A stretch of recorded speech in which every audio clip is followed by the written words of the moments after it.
আমি জানি না কেন আমার মাঝে মাঝে মনে হতো যে আমি মনে হয় আমার আম্মুর মেয়ে না।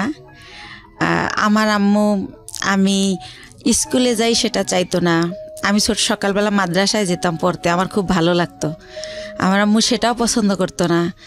কিন্তু আমার বড় যে ভাই বোন ছিল তারা ঠিকই স্কুলে যেত, পড়াশোনা করতো, তাদের জন্য বাসায় টিচার রেখে দেওয়া হতো। কিন্তু আমার বেলা সেটা হতো না। তো তারপরে আমি কিছু অফ করিনি। আমি সে মাদ্রাসায় যেতাম, আরবি পড়তাম, নামাজ পড়তাম। আমি 7 বছর বয়সের কথা বলতেছি, তখনই আমি নামাজ পড়ি। তারপরে পড়াশোনা করি। আমাদের বাড়িটা একটু বলি, আমার বাড়িটাকে সবাই বলে বড় বাড়ি, মানে খুব বংশীয় একটা পরিবার আমাদের। আমার এক দাদা ছিলেন কারিয়ানা পাস, সেজন্য সবাই বলতো কারি সাহেব ওনাকে, উনি চাচাতো দাদা। আর সে কারণেই আমাদের বাড়িতে একটা মসজিদ আছে। এই যে চ্যানেল আইতে রোজার সময় যে মসজিদের কারুকার্য দেখায়, সেখানে আমাদের মসজিদটা সারা বাংলাদেশের মধ্যে নাকি বিশ্বের মধ্যে, আমার এটা মনে নেই, পেপার আসছিল 10 নম্বর স্থান। এটা কি আপনাদের পারিবারিক মসজিদ? পারিবারিক মসজিদ, ছোট্ট একটা মসজিদ, বাট তার কারুকার্য আনকমন, অনেক আগের। সে কারণে এটা এভাবে হাইলাইট দেখানো হয়েছে। জি, তারপরে প্রাইমারি স্কুল আমাদের বাড়ির উপরেই। তো ওই স্কুলে আবার টিচার আমার ফুফুরাই, এরকম গভর্নমেন্ট স্কুল এটা। তো স্কুলে দেখা যেত আমি খুবই একটু মানে ছেলেদের মতো আমার চলাফেরাটা ছিল। যেমন অনেক টিফিনের সময় সবাই খাবার খেত, আমি কোন গাছে আমলকি হয়েছে, কোন গাছে এটা সেটা ফল পেরে আনতাম। তো এই জন্য স্যারদের খুব বকাও খাইতাম সবসময়। তো যাই হোক, এভাবে কাটে। তো ওই যে বললাম বাবাকে খুব কম পাই। তো একটা কথা মনে পড়ে বাবার, যে সে যখন যাইতো বাড়িতে ঢাকার থেকে, তো ওই কাপড়ের খুঁতি বলতো তখন, টাকা নেওয়ার জন্য আর কি, ওইটা ভরে টাকা নিয়ে যেত। আচ্ছা। তো ওই টাকা আমাদের খাটের উপর ঢালতো, সবাই মিলে গুছাইতো আর কি। সাইজ করতো যে এটা এত নোট, এগুলো দেখতাম। তখন মনে হতো যে আমরা তো অনেক বড় লোক, আমার বাবার এত টাকা, কত টাকা হবে এটা তো বুঝতাম না, ছোট মানুষ আমি। আচ্ছা। তো এরকম। আর আমার বাবা বংশের বড় ছেলে, সেই সুবাদে তারে সবাই বড় মিয়া বলে ডাকে। আচ্ছা। তো সেই সুবাদে আমরাও খুবই সম্মান পাই, বাইরে বের হলে সবাই খুব স্নেহ করে যে বড় মেয়ের মেয়েটা। তো এরকম। তো এর মধ্যে মধ্যে আমি যখন ক্লাস 5-এ, তখন আমার বরাপুর বিয়ে হয়ে যায়। তারপরে হচ্ছে আমি যখন ক্লাস 7-এ পড়ি, তখন একদিন আমি স্কুল থেকে এসে দেখি যে বাসায় কয়েকজন লোক ড্রয়িং রুমে বসা, টুপি পরা। তখন আমার বড় বোন আমার কাছে একটা পেপারস নিয়ে যায় যে এখানে একটা সই দে। তো আমি বলি রে কিসের সই, ওনারা কারা? তো বলে সই দিতে বলছি, সই দে, তোরা তো কিছু জানি না, লাভ আছে। আমাকে তাদের সামনেও নেয়নি, ঘরেই আমার বোন কাগজটা নিয়ে যায়। তখন আমি সই দিই। কিছুদিন পরে আমি শুনি যে আমার বিয়ে হয়ে গেছে। বিয়ে কি বা পুরো, মানে ওই ছেলেটাও এখানে আসে নাই। তো কার সাথে বিয়ে হয়েছে কি আমি কিছুই জানতাম না। যেটা হয় এলাকায় এটা ছড়াই যায় যে আমার বিয়ে হয়েছে। স্কুলে গেলে সবাই বলে এই তোর নাকি বিয়ে হয়ে গেছে। তো বিয়ে কি এটাই তো আমি জানি না। তা আমি বলি যে কি বিয়ে হয়ে গেছে, কার সাথে বিয়ে হয়েছে, বিয়ে কেমনে হয়? বরাপুরে তো দেখছি দুলাভাইয়ের সাথে বিয়ে হয়েছে, তো আমি তো এরকম দেখি নাই কিছু। তো এভাবে বলি। তো একটা সময় আমি আমার আম্মুকে অনেক একটু রাগ করেই বলি যে আমার নাকি বিয়ে দিয়ে দিছো, সবাই বলে, এখন আমি আর স্কুলে যেতে পারি না, আমার লজ্জা করে, জিজ্ঞেস করে তোর জামাই কেমন, এই সেই। তো আম্মু বলে যে এত কথার দরকার নাই, বিয়ে হয়েছে কিনা সময় হলে বুঝাই বলবো। তখন আপনি কোন ক্লাসে পড়েন? ক্লাস 7-এ। ক্লাস 7-এ পড়েন। আচ্ছা, ছোটবেলা। তো এটা আপনাকে কিছুই বলা হয়নি, শুধু বলছে সিগনেচার করো? এরকম কিছুই হয় না, শুধু সিগনেচার। ধর্মীয় বিধান মতে এটা বিয়ে না। মানে আপনারা যদি বিয়েটাকে যদি আপনারা ধর্মীয় বিধানের জায়গা থেকে বলেন, আমাদের ধর্ম অনুসারে এটা বিয়ে হয়নি। এটা আমি ক্ষুদ্র জ্ঞানে বলছি, কিন্তু এটার মধ্যে যদি কোনো সীমাবদ্ধতা থাকে সেটার জন্য আমি ক্ষমা চেয়ে নিচ্ছি। বিশেষ করে এটার ব্যাপারে ভালো বলতে পারবেন যারা ইসলামী স্কলার তারা। আর রিলিজিয়নের জায়গার বাইরে এসে যদি আমরা লিগ্যাল জায়গা থেকে বলি, তাহলে এটা একটা মারাত্মক রকমের অন্যায়, এবং লিগ্যাল জায়গা থেকে তো এটা বিয়ে হওয়ার প্রশ্নই ওঠে না। তো সেই জায়গাটা থেকে মেয়েটা যদি ক্লেইম করে যে আমার সাথে এরকম আচরণ করা হয়েছে, তাহলে পরিবারের প্রত্যেকটা সদস্য ফেঁসে যাবেন, আইনগতভাবে ফেঁসে যাবেন। এবং এই কথাগুলো আমি এই কারণেই বলছি যে বাংলাদেশের এখনও এই ধরনের ঘটনা ঘটে। প্লিজ এইসব জায়গা থেকে সাবধান থাকবেন। জি বলুন। তারপরে আম্মু তো এটার আমার কোনো ব্যাখ্যা দিত না। তো যখন আমার আব্বুকে আমি জিজ্ঞেস করি যে আব্বু বউ সাজে, শাড়ি পরে, 2জন বর বউ থাকে, তারপরে বিয়ে হয়, তো আমার বলে বিয়ে হয়েছে, তো কই এগুলা তো কিছু করেন নাই। তখন আব্বু বলে যে নাবালক যদি হয় মেয়ে, সেই ক্ষেত্রে গার্জিয়ানরাই সব, তুমি তো নাবালক, সেজন্য তোমার এগুলো হয়নি, বড় হও তখন এরকমভাবে আবার অনুষ্ঠান করবো আমরা। তো এতটুকুই জানা হয়। তো এর মধ্যে কি হয় যে আমি যখন ক্লাস 8-এ, তখন ওই লোকের আর কি ভাই হচ্ছে চেল্লায় আসে ঢাকাতে, তো আসলে আমাকে নিয়ে যাবে ওদের দেশে। তখন যখন কোন লোকের ভাই এটা? ওই আমার হাজবেন্ডের ভাই। হাজবেন্ডের নাম কি ছিল? হাজবেন্ডের নাম ছিল জাহিদ। আচ্ছা, তো জাহিদের ভাই মানে আপনার ভাসুর? জি, আমার ভাসুর। তো উনি আর কি আসে ঢাকাতে, তো আমাকে নিয়ে যাব ওনার সাথে। তো আমার আবার একটা অভ্যাস ছিল, এটা ভুলে গেছি বলতে, যে ছোটবেলা খুব বেড়ানের শখ, কেউ গেলে তার পিছে পিছে চলে যেতাম। আব্বু কোথাও যেতে নিলে আব্বুর পিছে, হয়তো খালি গায়ে আমি, কিন্তু দৌড় দিতাম যে আমার নিয়ে যাও। তো শুনলাম একটা দেশে যাব, নতুন একটা দেশ, ওদের বাড়ি পাবনা জেলাতে। তো আমি খুব খুশি, তো ওনার সাথে গেলাম। তো যাওয়ার পরে গ্রামে যেটা হয়, সবাই শুনছে যে আমি জাহিদের ওয়াইফ। তখন সবাই বলে যে মেয়ে, এত সুন্দর একটা মেয়ে, ওই সময় তো ছোটো ছিলাম, সুন্দর ছিলাম, তো এত সুন্দর একটা মেয়ে পাগলটার সাথে কিভাবে দিল এর বাবা মা। আবার মেয়েটার একাই পাঠাই দিয়েছে, কেউ আসে নাই। কিন্তু পাঠাইছে অন্য সেন্সে, এটা আমার বাবার ফ্রেন্ডের বাড়ি, ওই সেন্সে পাঠাইছে। কিন্তু লোকজন সবাই জানে যে বউ হিসেবে আসছে, বউ হিসেবে আসছে, এটা জানছে গ্রামের মানুষ। তো এভাবে বলে, আমি তো সেম পুকুরে ডুবাচ্ছি, দৌড়াচ্ছি, শ্বশুর বাড়ি তো ওইরকম বুঝতেছি না। তো ওনারে মা ডাকতে হবে, তো সেইভাবে আগে আন্টি ডাকতাম, এখন মা ডাকি শাশুড়িকে। ওটা বলে দিয়েছে যে ওনাকে মা ডাকবা? হ্যাঁ, বলে দিয়েছে। আমার আম্মু বইলা দিয়েছে ঢাকা থেকে, তুমি আগে যখন আসতো তোমার আঙ্কেলের ওয়াইফ আন্টি বলতা, আঙ্কেল বলতা, এখন বাবা আর মা বলবা। তো আপনি জিজ্ঞেস করেননি বাবা মা কেন বলবো? ওই যে বিয়ে হয়েছে তার ছেলের সাথে। না, কিন্তু সেটা তো আপনি তখনও জানেন না। জানি বলতে, সে তো মুখে বলতো যে বিয়ে হয়েছে। ও আচ্ছা আচ্ছা, আপনিও প্রশ্ন করেননি যে ঠিক আছে বিয়ে মানে বিয়ে? ওকে, তো আমি আসলে ভাইয়া জানতো না, বুঝতেন না। জি, রাইট। তো তারপরে হচ্ছে আমি আমার শাশুড়িকে জিজ্ঞেস করি যে মা, সবাই যে বলে যে পাগলের কাছে বিয়ে দিছে, পাগলকে? তো বলে আরে ও হচ্ছে জাহিদের কথা বলে। তো আমি বলছি ওনারা সবাই পাগল বলে কেন? তো বলে ও হচ্ছে ঠিক মতো গোসল করে না, পুকুরে ডুবায়, মাঝে মাঝে খেলতে অন্য অন্য জেলায় চলে যায়, ফুটবল খেলে, তো সেজন্য সবাই পাগল বলে, মানে খুব ভালোভাবে থাকে না, অপরিষ্কার একটু থাকে। তো এইভাবে আমাকে যেটা বুঝালো, তো এইভাবে বুঝলাম, কয়েকদিন বেড়ালাম, তারপর আবার আমার আব্বু যাই নিয়ে আসলো আমাকে। তখনও জাহিদের সঙ্গে আপনার দেখা হয়? না, দেখা হয়নি, ওনাকে আমি দেখিনি। তো আমি জানি না উনি কই, বা আমার ওই তো কিউরিসিটিও নাই। এক্স্যাক্টলি। তো আমি আবার ঢাকায় চলে আসলাম। আসার পরে আমার ওই যে মাথার মধ্যে ঢুকছে গ্রামে যে একটা পাগলের কাছে আমার বিয়ে দিছে, ওইটা আমার মাথার থেকে আর সরতেছে না। আমি পড়াশোনা করতে পারতেছি না, স্কুলে যাইতে পারতেছি না, হয়তো ক্লাসে আসি ম্যাডাম কি বলতেছে আমি শুনি না, এরকম হয়ে যাচ্ছি, মানে কীরকম জানি। তো তখন এরকম হওয়াতে আমার আম্মু আব্বুকে বললো যে ইয়ে হয়েছে, ওদেরকে একটা বাসা টাসা ভাড়া নিয়ে আলাদা করে দাও, তোমার মেয়ে শুধু প্রশ্ন করে, পড়ালেখা করতে চায় না। আমার নাকি আমার আম্মুর নাকি ক্লাস 5-এ বিয়ে হয়েছিল, আমার আব্বু বড় টড় করে তারে সংসার করছে। তো আমার আম্মু বলতেছে আমারও তো ক্লাস 5-এ বিয়ে হয়েছে, কই আমি তো তোর মতো করিনি, তুই তো আমার চেয়ে বড়, তুই তো 7-এ পড়িস।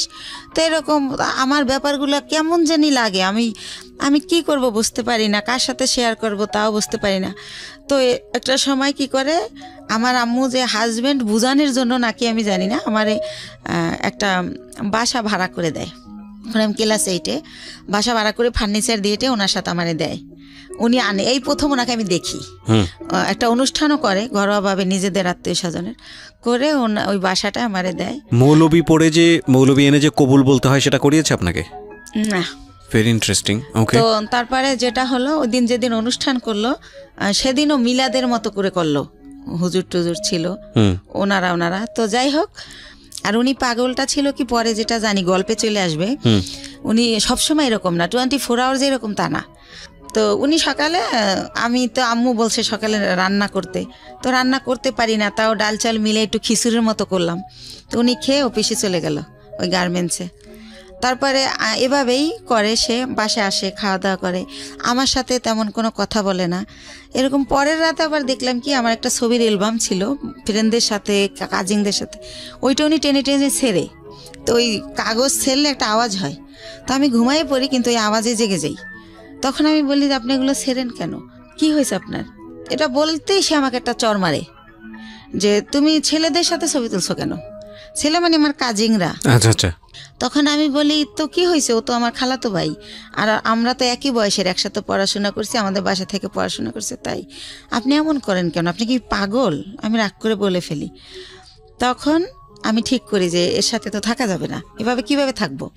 তো ওই দিন রাত এভাবে কাটে, আমি সকালবেলা বাড়ি চলে যাই, গিয়ে আমার আম্মুকে বলি, বললে আমার আম্মু বলে তুমি বেশি চালাক, তোমাকে কে দেছে এই বুদ্ধি, কিসের পাগল, পাগল হলেও চাকরি করে কেমনে? হ্যাঁ, তো আমার সাথে সেই টর্চার শুরু হয়ে যায়। এরকম করে কি করব, তো আমি বলি যাই হোক আমি আর ওই বাড়িতে যাবো না। তো এইভাবে থাকি। তারপরে আমি ঠিক করি যে আমার কিছু একটা করতে হবে, আমি এই বাসায় থাকবো না, ওই বাসায় থাকবো না। তো আমাদের একটা পারিবারিক ডক্টর থাকে, পিজির অধ্যাপক, উনি ওনার একটা ক্লিনিক দেয় মিরপুরে। তো আমি ওনার সাথে একদিন দেখা করে বলি, আঙ্কেল আপনার এখানে আমার একটা কাজ দিবেন? তো বলে কি কাজ করবা তুমি, ছোট মানুষ? তো আমি বলি ওই যে প্রেশার মাপে কত কিছু করে, ইঞ্জেকশন দেয়, ওটা মানে শিখাবেন, আমি ওগুলো পারবো। তা আমি এইতে তো অনেকটা তো আর ছোটো না। তো স্যার বলে, ওই আঙ্কেল বলে ঠিক আছে, এখানে চাকরি করলে আমাকে স্যার বলতে হবে, স্যার বলতে পারবা? হাসে আর বলে। আমি বলছি হ্যাঁ পারবো। তো ওইখানে কিছুদিন আমি শেখার পর আমি ওগুলো শিখে যাই। শেখার পরে আমার কিছু স্যালারি দেওয়া হয়, আর বেশি হচ্ছে আমার ভালো লাগে যে আমি ওইখানে টাইমটা পাস করতে পারি। আচ্ছা। তো এইভাবে চিন্তা করি আপনি নিজের বাড়ি থেকে করছেন? হ্যাঁ, শ্বশুর বাড়িতে যাচ্ছেন না? না, ওই বাসায় আর আমি যাই না। তো বাবার বাড়ি থেকেই করছি, বাবার বাড়ির কাছেই, যেহেতু সেকেন্ড কলোনি থেকে মাজার খুব দূরে না। তো এভাবে করি। তো আমার বাবা জানতে চায় কেন করি, আমি বলি যে ডাক্তারি পোশাক, নার্সের পোশাক আমার ভালো লাগে, তো তাই করি, আমার খুব ভালো লাগতেছে। তো পড়াশোনার কি হবে? আমি না পড়াশোনা চলবে, সমস্যা নেই। তো এভাবে যাইতে থাকে।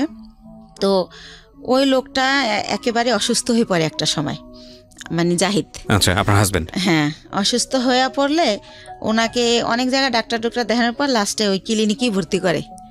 আঙ্কেলের ভর্তি করলে জিজ্ঞাসা করে আঙ্কেল যে এটা কে, তখন বলে যে আমার হাজবেন্ড, মানে যার অধীনে আপনি চাকরি করছেন। জি জি। ওকে। তো আঙ্কেলের ক্লিনিক, আঙ্কেল ওটার মালিক আর কি। তো বলে যে ওর হাজবেন্ড। তো আঙ্কেল অবাক হয়ে যায় যে ওর আবার বিয়ে হলো কবে, আমি জানলাম না, আর এতটুকু মেয়ে বিয়ে দিয়ে দিয়েছেন, কি করছেন, এই সেই আম্মুকে অনেক প্রশ্ন করে। তো তারপরে বলতেছে উনি আবার আমার চেয়ে তো অনেক সিনিয়র, 12-14 বছরের বড়, জাহিদ। জি। তো এই জায়গাটায় হচ্ছে আঙ্কেল আমার বাবা মাকে অনেক রাগই করে, যেহেতু পারিবারিক ডক্টর, সেভাবে একটা তাদের ভালো রিলেশন। তখন আমাকে সেই বলে যে তুমি হচ্ছে পরীক্ষা দিবা, স্কুল করতে হবে না, তুমি কাজ শেখো, তোমার ভবিষ্যৎ তুমি করো, এর কন্ডিশন ভালো না, কোন সময় কি হয়ে যায় বলা যায় না, স্যার আমাকে বলে। তখন আমি স্যার ডাকা শুরু করি যখন আমি ওখানে জব শুরু করি।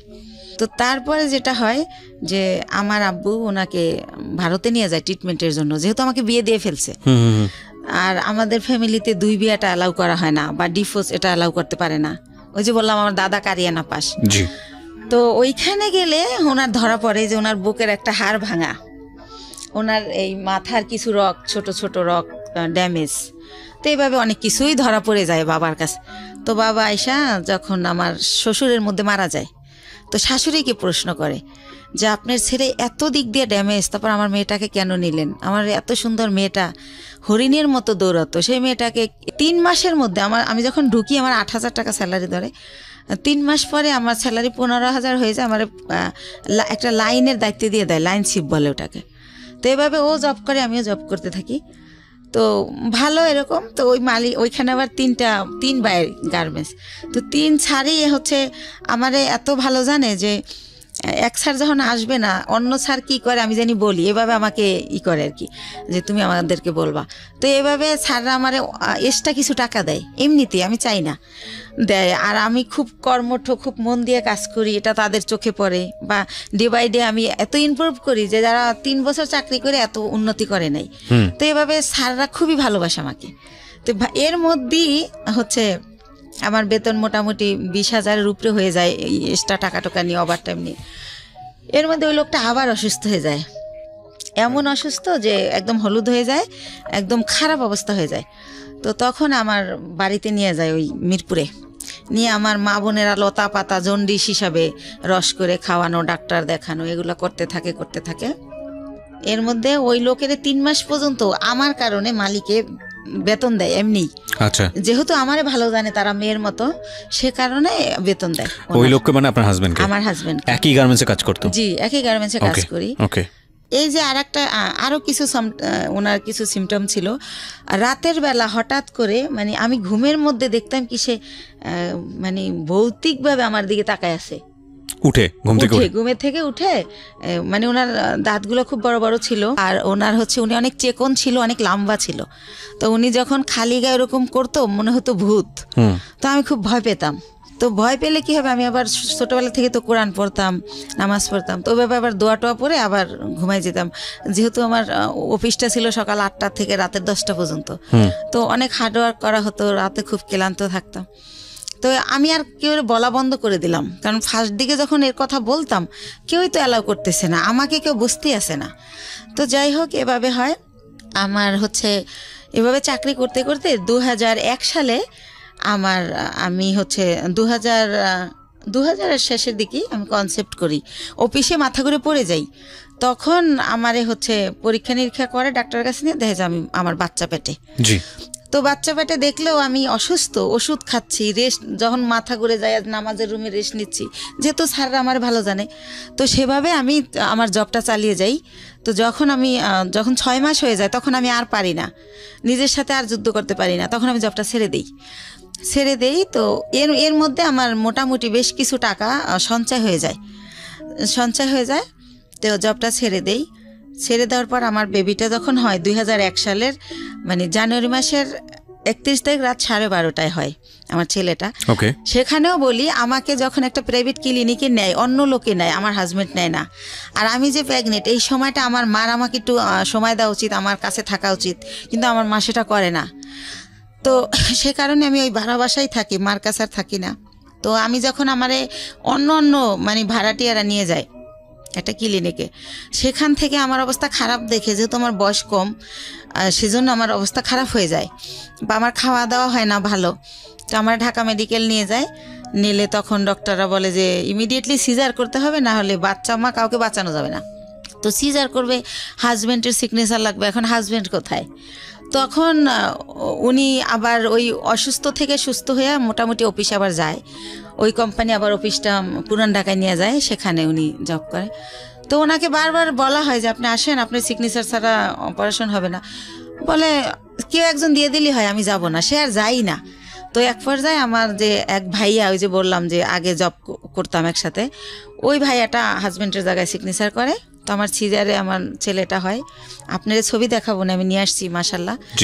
তো আমার ছেলেটা ডক্টর এভাবে পা ধরে ঝুলায় বেডে গিয়া, যখন আমার বেডে দেওয়া হয়, আমার যখন সেন্স ফেরে, তখন বলে যে আপনার ছেলেটা অনেক মেধাবী হবে, আমি এত বছর এই জবে আছি, এরকম খুবই কিউট, খুবই স্বাস্থ্যসম্মত হয় বেবিটা, তো ওরে ডাক্তারি পড়াবেন, আমার রিকোয়েস্ট রইল। এভাবে বলে কথা বলতে বলতে। তো হসপিটালে আমি 10 দিন থাকি। ওখানে রাখা হয় 7 দিন, কিন্তু যেহেতু আমি ছোট, তার মধ্যে সিজার হয়, এজন্য 10 দিন রাখে।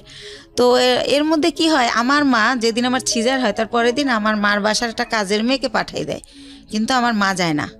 তো কাজের মেয়েকে জিজ্ঞেস করি, লাখি আম্মু আসলো না? বলে যে তার শরীর ভালো না, জ্বর। তো লাখি আমার সাথে থাকে হসপিটালে। আর একটা বুয়া। বাচ্চার বয়স কত? না, আমার বাচ্চা তো মাত্র হলো, আমি হসপিটালে। ওকে, ঠিক আছে। তো আমার হসপিটালে তো আমি তো সিজারের, আমি তো বাচ্চার কিছু করতে পারবো না, সেজন্য এই খবর পেয়ে আমার মা লাখিকে পাঠায়, কিন্তু মা যায় না। তো 10 দিন পর আমার এই লাখি সহই আমার বাড়িতে নিয়ে যায়, আমার বাসায় নিয়ে যায়। তারপর আমার মা দেখতে আসে আমাকে। তখন আমি অনেক কান্না করে জিজ্ঞেস করি যে মা, তুমি কি সত্যি আমার মা? আমি হসপিটালে রইলাম, এত কষ্ট করলাম, তুমি আমার দেখতে আসলা না, এখন আসছো কেন? কয়, আয়সা কি অন্যায় করে ফেলছি? একটু পরেই চলে যাব, আসছি তোমার বাচ্চার চুল কামাইতে হবে তাই। তো আমি তো বুঝি না চুল কামাইতে হয় বা কিছু একটা। তো উনি আমার বাচ্চার চুল কামায়, ওই দিন থাকে, তারপরের দিন আবার চলে যায়। তো এর মধ্যে আমার ওই যে ভাইয়াটা যে সিগনেচার দিছিল, সেই ভাইয়াটা আমার বেবিটাকে দেখতে আসে। আসার পরে আমি ওনার সাথে শেয়ার করি যে ভাইয়া, আমি তো এখন জব করতে পারবো না, জব করলে আমার বাচ্চা কার কাছে রাখবো? তাহলে আমার তো কিছু টাকা আছে, আপনি কি আমার টাকাটা নিয়ে কোনো ব্যবসা করতে পারেন? এরকম যে আপনিও ব্যবসাটা করলেন, আমারে কিছু দিলেন যাতে আমি চলতে পারি বাচ্চা নিয়ে। তো উনি আমার সবই জানে, আমার কষ্টের কথা। তো বলে আচ্ছা দেখা যাক কী করা যায়। তো উনি আবার 1 সপ্তাহ পরে এসে বলে, শিমু একটা ব্যবসা খুঁজে বের করছি। কি? এক্সেসরিজ ব্যবসা, গার্মেন্টসের মাল কিনে আমরা গার্মেন্টসে দিব। তো আমি তো বুঝি না এক্সেসরিজটা। তো উনি আমার বুঝাই বলে যে পলিথিন, কার্টন, লেবেল, হ্যান্ডটেক, এইসব। তো কত টাকা লাগবে ভাইয়া? তো বলে তোর কাছে কত টাকা আছে সেটা বল। তাই আমি বলি আমার কাছে মনে হয় 60-70 হাজার টাকা আছে, এটা হবে? তো বলে যে হ্যাঁ, এটা দিয়েই শুরু করি, প্রথম দেখি কি হয়।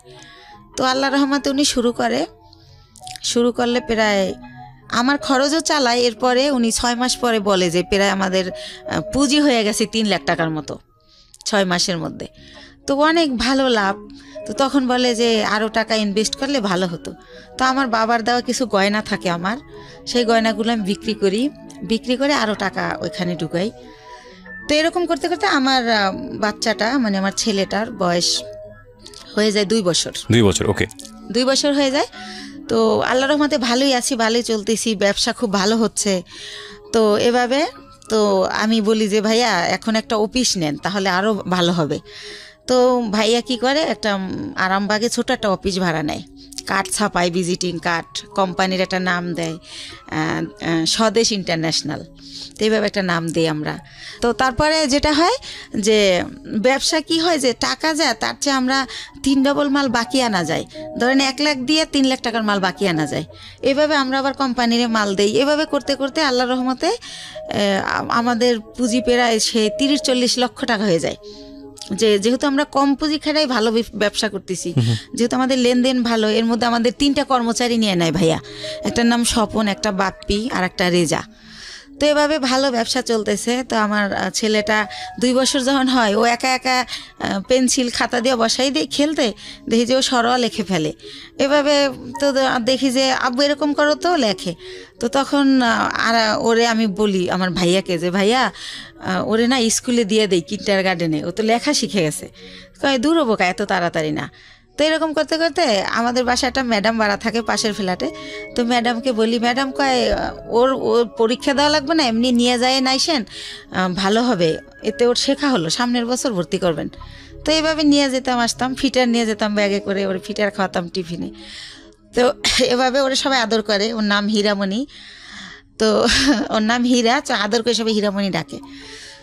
তো এরকম একটা পজিশনে আমার বাবা শোনে যে আসলে আমার বেশ কিছু টাকা হয়েছে, আমি ভালো বিজনেস হচ্ছে আমার, আমি খুব ভালো আছি। তো আমার বাবা আমাকে বলে কি যে ওই যে কারি দাদু, সেই দাদু মারা গেছে, দাদুর ছেলেরা সব আমেরিকায় সেটেল। তো তাদের কিছু জমি বিক্রি করে চলে যাবে, একেবারেই কম দামে দিয়ে দিবে যদি নিজেরা নেয় যারা বেলাডের। তো আমার বাবা আমাকে বলে যে এরকম জমি বিক্রি করবে, তো তুমি কি কিনবা? তো আমি ভাইয়ের সাথে আলাপ করি। তো ভাই বলে যে জমি তো আর কিনলে ফালানো যায় না, কিনতে পারিস, যেহেতু কম দাম। তো মাত্র 1 বিঘা জমি, মাত্র 45,000 টাকা দাম। তো ওই 45,000 টাকা দিয়ে আমার বাবাকে আমি দেই, আমার বাবা জমিটা আমার নামে কিনে। আমি যাইও না, দেখিও না, ওই আমাদের পিরিজপুরে আর কি, মঠবাড়িয়াতে। তো এইভাবে আমার জমিটা হয়। তো এরকম এর মাঝে মাঝে ওই যে লোক, এর আর একটা কথা ভুলে গেছি। এরপরে কি হয়, আমার বেবিটার যখন বয়স 1 বছর, তখন সবাই বলে যে একটা বেবি হয়েছে, এখন ভালো হয়ে যাবে। তো উনি মাঝে মাঝে নাই হয়ে যায়, আবার চলে আসে, এভাবে আপ অ্যান্ড ডাউন চলতে থাকে। তো অনেকে বলে যে বিজনেসে ঢুকাইতে, তো আমি দেই না, কারণ তো ওনার তো ব্রেন ঠিক নাই। তো সেজন্য দেই না, যে না, উনি মাঝে মাঝে জব করে, আবার চলে যায়, আবার আসে। তো উনি কি করে, ঈদ যেমন প্রথম ঈদ আমার বেবি হওয়ার পরে, তো ঈদের দিন উনি চান রাতের দিন, ওনার এক ভাগ্নে আমার এখানে জব করে, যেটার নাম বললাম রেজা, আর একটা থাকে ভাগ্নে আনোয়ার। তো চান রাতের দিন ওরা বাসায় আসছে। তো রাত অনেক হয়েছে, আমি বলি এই তো আনোয়ারে জিজ্ঞেস করি, তোমার মামা বাসায় আসবে না? বলে না। আমি বলছি কেন, কোথায় গেছে? কয় ওনার এক ফ্রেন্ড আসছিল কুমিল্লা থেকে, সম্ভবত উনি কুমিল্লা চলে গেছে। তো এর আগেও একবার ফার্স্ট ঈদে এরকম করে, উনি চান রাতের দিন নাই হয়ে গেছে। তো উনি আবার কোরবানির আগে ব্যাক করে। এতদিন উনি কই ছিল জিজ্ঞেস করলে অ্যান্সার করে না। তো সেম কাহিনী আমার ছেলে হয়েছে, আমার ছেলের বয়স 1 বছর, আমার ছেলের ফার্স্ট ঈদ উনি এরকম চান রাতে আসে নাই। তো আমি বললাম যে আগে আসে নাই, সেটা একটা ব্যাপার ছিল, এখন তো একটা ছেলে আছে, তা উনি গেল কোথায়? তো এভাবে জানতে জানতে জানি যে উনি কুমিল্লা চলে গেছে। কিন্তু ওনার একটা ব্যাপার ছিল যে উনি কোথায় যেত এটা বলে যেত না কখনো। ওনার মনে হয়েছে উনি চলে গেছে, আবার কেন জানি মনে হয়তো উনি ব্যাক করতো, উনি এই টাইপের ছিল। তো এভাবে কিন্তু আমার বাবা ওই সম্পত্তিতে আমার নামের জায়গায় স্বামীর নাম ইউজ করতে হয়, কাগজের তো একটা আছে, ফর্মালিটি আছে সেই ক্ষেত্রে। তো এভাবে করতে করতে 2007 সাল খুবই ভালো চলতেছি। 2007 সাল হয়ে গেল, আমাদের বিজনেস আরও অনেক বড় হলো, সরকারিভাবে এলসি করা হলো। তো এভাবে করতেছি। এর মধ্যে হচ্ছে ওই যে ভাইয়া যে প্রধান ছিল বিজনেসের সব কিছু দেখাশোনা করতো, ওনার নাম হচ্ছে দুলাল, ওনার বাড়ি উজিরপুর থানায়, সানুহার গ্রাম। তো ওনারে আমি আমার আপন ভাই, ব্লাডের চেয়েও বেশি, মানে ওনারে আমি অনেক রেসপেক্ট করতাম। উনি বাসায় আসলে আমার মনে হতো আমার ফ্লোরটা বইতে কাঁপে, কারণ মাথায় কাপড় না থাকলে বলতো মাথায় কাপড় নাই কেন, একটু হেসে কথা বললে, একটু জোরে হাসলে বলতো মেয়ে মানুষ এত জোরে হাসে কেন, বা এসে জিজ্ঞেস করতো 5 ওয়াক্ত নামাজ পড়ছিলি তো। খুব শাসন করতো, ইসলামিক মাইন্ডেড ছিল, চারিত্রিক বৈশিষ্ট্য খুব ভালো ছিল। তো ওনারা অনেক রেসপেক্ট করতাম। তো উনি ছিল আমার সব কিছু। কোথায় কি আমি তো আর অত বুঝি না, মেয়ে মানুষ, বিজনেসটা উনি করতো, কিন্তু টাকা পয়সা যখন শর্ট পড়তো আমি ফ্রেন্ড সার্কেল থেকে দাঁড় করতাম, এরকম করে দিতাম, আবার ব্যাংক লোন করতাম, এরকমভাবে চলতো। কখনো গহনা বিক্রি করতাম, এরকম চলতো। তো ভালোই। এর মধ্যে হচ্ছে 2007-এর দিকে উনি ফেরত আসলো ইভেন্ট, তখন আমি ওনাকে কোনোভাবেই রাখবো না। তো আমার বাবা মা সবাই বলল যে হচ্ছে শেষবারের মতো দেখো, এরপরে যদি চলে যায় তাহলে আর আমরাই ওনাকে কোনোভাবে আর অ্যালাউ করব না। তো সেবার উনি 3 মাস ছিল। আচ্ছা, 3 মাস কোথায় যেত আপনি জানতেন না? না না না, একদমই জানতেন না। ওনার বাবা মাও জানতো না, উনি যখন বিয়ের আগে ভাবে নাই হইতো, আচ্ছা, জানতো না উনি কোথায় যায়। তো যখন হচ্ছে 3 মাস ছিল, এবার 3 মাস থাকার পরে উনি আবার নাই হয়ে চলে যায়। তো তারপরে হচ্ছে কি, উনি যখন চলে যায় এই 3 মাস থেকে, এই লাস্ট, ওনার পাটার আসবে না, এরপর আমি অন্য ইয়েতে যাব। তো উনি যখন চলে যায় তখন আমার আবার বেবি পেটে চলে আসে, সেকেন্ড বেবি। কিন্তু একটা কথা ভাইয়া বলে রাখি, মানে হাজব্যান্ড ওয়াইফ এক জায়গায় যাওয়া, হাজব্যান্ড ওয়াইফ কথা বলা, একসাথে খাওয়া, ওনার সাথে আমার এটা কোনোদিনও ছিল না। কিন্তু কি হতো, উনি আসলে ঘুমাতো আলাদা রুমে, কিন্তু হয়তো বা সকাল আজানের পরে বা আজানের আগে কোনো একটা টাইমে আমি ফিল করতাম যে উনি আমার বেডে আসছে। মানে হঠাৎ করে আচমকা শারীরিক সম্পর্ক? হ্যাঁ, হঠাৎ করে আসতো, উনি আমার সাথে ঘুমাতো না, আসতো, আমি টের পাইতাম। অনেক সময় আমি এমনও হয়েছে যে ওনাকে আমি মেরেছি, কারণ তুমি কেন আসলে, আমি ঘুমাইছি, বাচ্চাকে ঘুম পাড়িয়ে, বা আমার শরীর খারাপ, হঠাৎ করে ঘুমের মধ্যে, তো আমার খারাপ লাগতো, আমি ধাক্কা টাক্কা দিতাম এভাবে। তো এভাবে উনি ওনার সাথে আমার রিলেশনটা শারীরিক যেটা বলেন এতটুকুই ছিল, এর বাইরে কিছু ছিল না, ভালো মন্দ কোনো কথা বলা ছিল না, কোনো দিনও ছিল না এটা। জি, সেকেন্ড বেবি আসলো। হ্যাঁ, সেকেন্ড বেবি আসলো। তো এখন আমি তো সেকেন্ড বেবি নেব না, কারণ আমি ফার্স্ট বেবির কারণেই আমি আমার জবটা ছেড়ে দিয়েছি, বিজনেসটাও মানুষ করতেছে। সেই ফার্স্ট বেবিরে আমি স্কুলে নিয়ে যাচ্ছি, আনতেছি, ওরে গান আবৃত্তি অভিনয় শেখাচ্ছি, বিভিন্ন সাবজেক্টে দিচ্ছি যে ও ভালো কিছু করবে। ও ছোটোবেলা দিয়ে একা একা আসিফের গান করে 3 বছর বয়সে, তখন আর আমি 4 বছর বয়সে গানের স্কুলে দিয়ে দিই, গ্যান্ডারিয়া কিশালয় কচিকাচার মেলা, খুব ভালো একটা স্কুল ওটা, সাংস্কৃতিক। তো যাই হোক, ওরে নিয়ে আমি খুব বিজি, আমি তো বেবি নেব না। তো এখন বেবি মানে নষ্ট করার জন্য অনেক জায়গায় যাই, কেউ নষ্ট করতে পারে না, নষ্ট করে না, যে আপনার সিজারের বেবি এমআর করলে আপনার ইনফেকশন হতে পারে, বিভিন্ন রকম ভয় দেখায়। তো তারপরে আমি হোমিও কিছু ওষুধ খাই, কেউ বলে কাঁচা আনারস খেলে নষ্ট হবে। তো যাই হোক, কোনোভাবে আমার বেবিটা নষ্ট হয় না, থেকেই যায়। থেকে যাওয়ার পরে ঠিক আছে, সেকেন্ড বেবি পেটে। তো এভাবে সেকেন্ড বেবিটা হয় 8 দিনে। ওই টাইমটাতে আমি অনেক অসুস্থ থাকি, এতটা অসুস্থ, 8 দিনে আমার 2 মাস থাকতে হয় হসপিটালে। তো ওই টাইমটাতে 2 মাস আমি যখন থাকি, ওই যে আমার ভাইয়া, সে আমার ব্যবসার টাকা দিয়ে তার ভাইকে বিয়ে করায়, তার বোনকে বিয়ে দেয়, এরকম করতে করতে আমি, আমার কর্মচারী যারা, তারা আমাকে জানায় যে ম্যাডাম, আপনার কিন্তু ঘরের ইন্দুরে বান কাটতেছে, আপনি কিন্তু শেষ হয়ে যাচ্ছে সব, টেরও পান না আপনি। তো আমি বুঝি না, ইনডাইরেক্টলি বলা এত কথা আমি বুঝি না। এই ভাইটা কে ছিল আপনার? ওই যে আমার যে বিজনেস করতো, টাকাগুলো আমি দিতাম, বাট সে বিজনেসটা আপন ভাই তো না? না না, তাহলে উনি আমাকে বোন ডাকছিল, আর আমার বড় ভাইয়ের নামে ওনার নাম। ওকে, সেই সুবাদে ওনার আমি ভাই বলি। ঠিক আছে। তো এইভাবে তো আমি এগুলো শুনলে ওনার আমি এত বিলিভ করি যে এত বছর সে আমার বিজনেসটা সে 60,000 টাকা পুঁজি থেকে আল্লাহ রহমতে এখন 40-50 লক্ষ টাকার বিজনেস, সে যদি আমার ভালোই না বাসতো এটা তো হতো না। আর আমার ছেলেটাকে প্রচণ্ড রকম ভালোবাসে, মানে সে ডিউটিতে থাকলেও বারবার ফোন দিয়ে জিজ্ঞেস করে। এর মাঝে যখন ফোন বের হয় সে আমার ফোন কিনে দেয় আমার ছেলের খবর নেওয়ার জন্য, আমি ফোন ইউজ করি, এরকম অনেক কিছু হয়ে যায়। তো যাই হোক, একটা সময় কি হয় যে 2011 সালের দিকে সে আমার শুধু বলতে থাকে আমার বিজনেসে লস, সিগনেট তোমার টাকা মেরে দিছে, অমুক জায়গায় এত লাখ টাকা। তখন হাসে আর কয়, এই গুলশান একটা ফ্ল্যাটের দাম জানিস? কিসের ফ্ল্যাট কিনছি গুলশানে, তুই ভুল শুনছিস। তো এর মধ্যে আবার সে আমার একটা সান্ত্বনা দিল যে রিভার ভিউতে 6 শতক জমি কিনছি তোর আর আমার নামে। হয়তো ওইটা কেউ শুনছে, বাপ্পিরে বলছিলাম, মনে হয় বাপ্পি তোরে ওইটা উল্টাভাবে বলছে। তো আমি ভাইয়ের কথাই বিশ্বাস করলাম, বাপ্পির কথা আর বিশ্বাস করলাম না। বাপ্পি আমাদের শুরু থেকেই কর্মচারী। তো যাই হোক, এভাবে 12 সালে দেখি যে আমার মানে এমন অবস্থা হয়ে যাচ্ছে, সে 2-3 মাসের ভাড়া একসাথে দিচ্ছে। তারপরে সে হঠাৎ করে বলল যে আমি একটু দেশে যাব, আমার বাড়িতে একটু কাজ আছে, জমি জমার ব্যাপারে আমি 2 দিনের পর চলে আসব। সে বাড়ি গিয়ে 22 দিন হয়ে গেছে যখন সে আসে না। আর আমি ফোন দিলি বলে এই তো ভাই কাইলে আসবো, পরশু আসবো, এরকম করে। এদিকে কর্মচারীরা বলে যে যাদের থেকে আমরা মাল বাকি আনি ওরা টাকার জন্য তাগেদা দিচ্ছে, আবার আমরা যেখানে টাকা পাবো সেখানে ওরা গেলে টাকা দিচ্ছে না, যে টাকা তো দেবো দুলালের কাছে। তো এভাবে আমি একদিন অনেক কান্নাকাটি করি, ভাই আপনি আসেন না কেন, এরকম এরকম অনেক কিছু বলি। এর মাঝে আমাদের ডিএসএস একটা অফিস নেয়, ওই অফিসটা ছেড়ে আরামবাগেরটা। তো আরামবাগেরটা আমি চিনতাম, ডিএসএস অফিসে আমি কোনো দিন আসি নাই, কারণ যেহেতু ছেলেদের কাজ কারবার সবাই পুরুষ মানুষ, ভাই চাইতো না যে আমি আসি, তো আমি আসতাম না।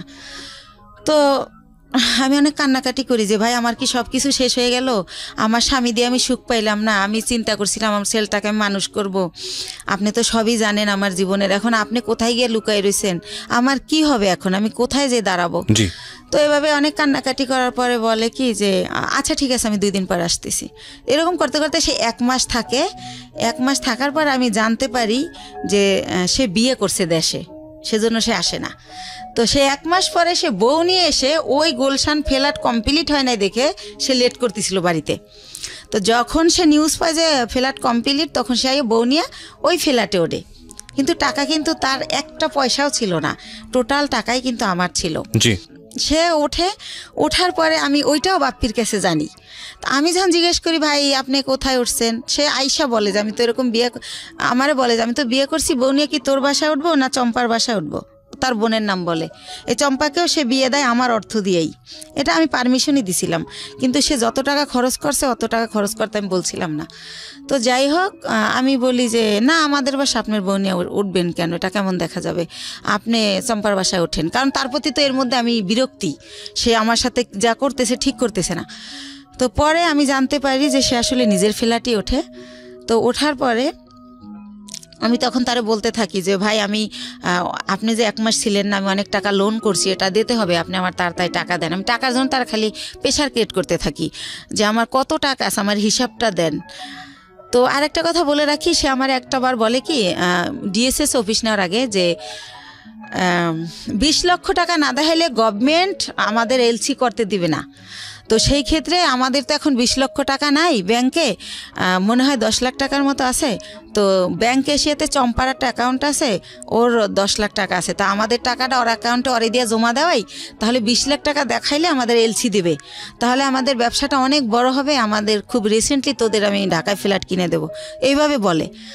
তো বলার পরে আমি আমার নামে থাকে ওই যে 10 লাখ টাকা থাকে ওটা আমার নামে থাকে।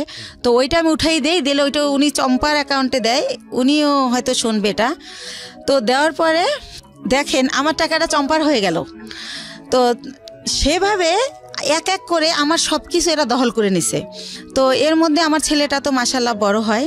তো এর আগে আরেকটা কথা ফেলাই যায়, 2009 সালে আমার ছেলে একটা মুক্তিযুদ্ধের গানের উপর নাচ করে বৈশাখী টিভিতে।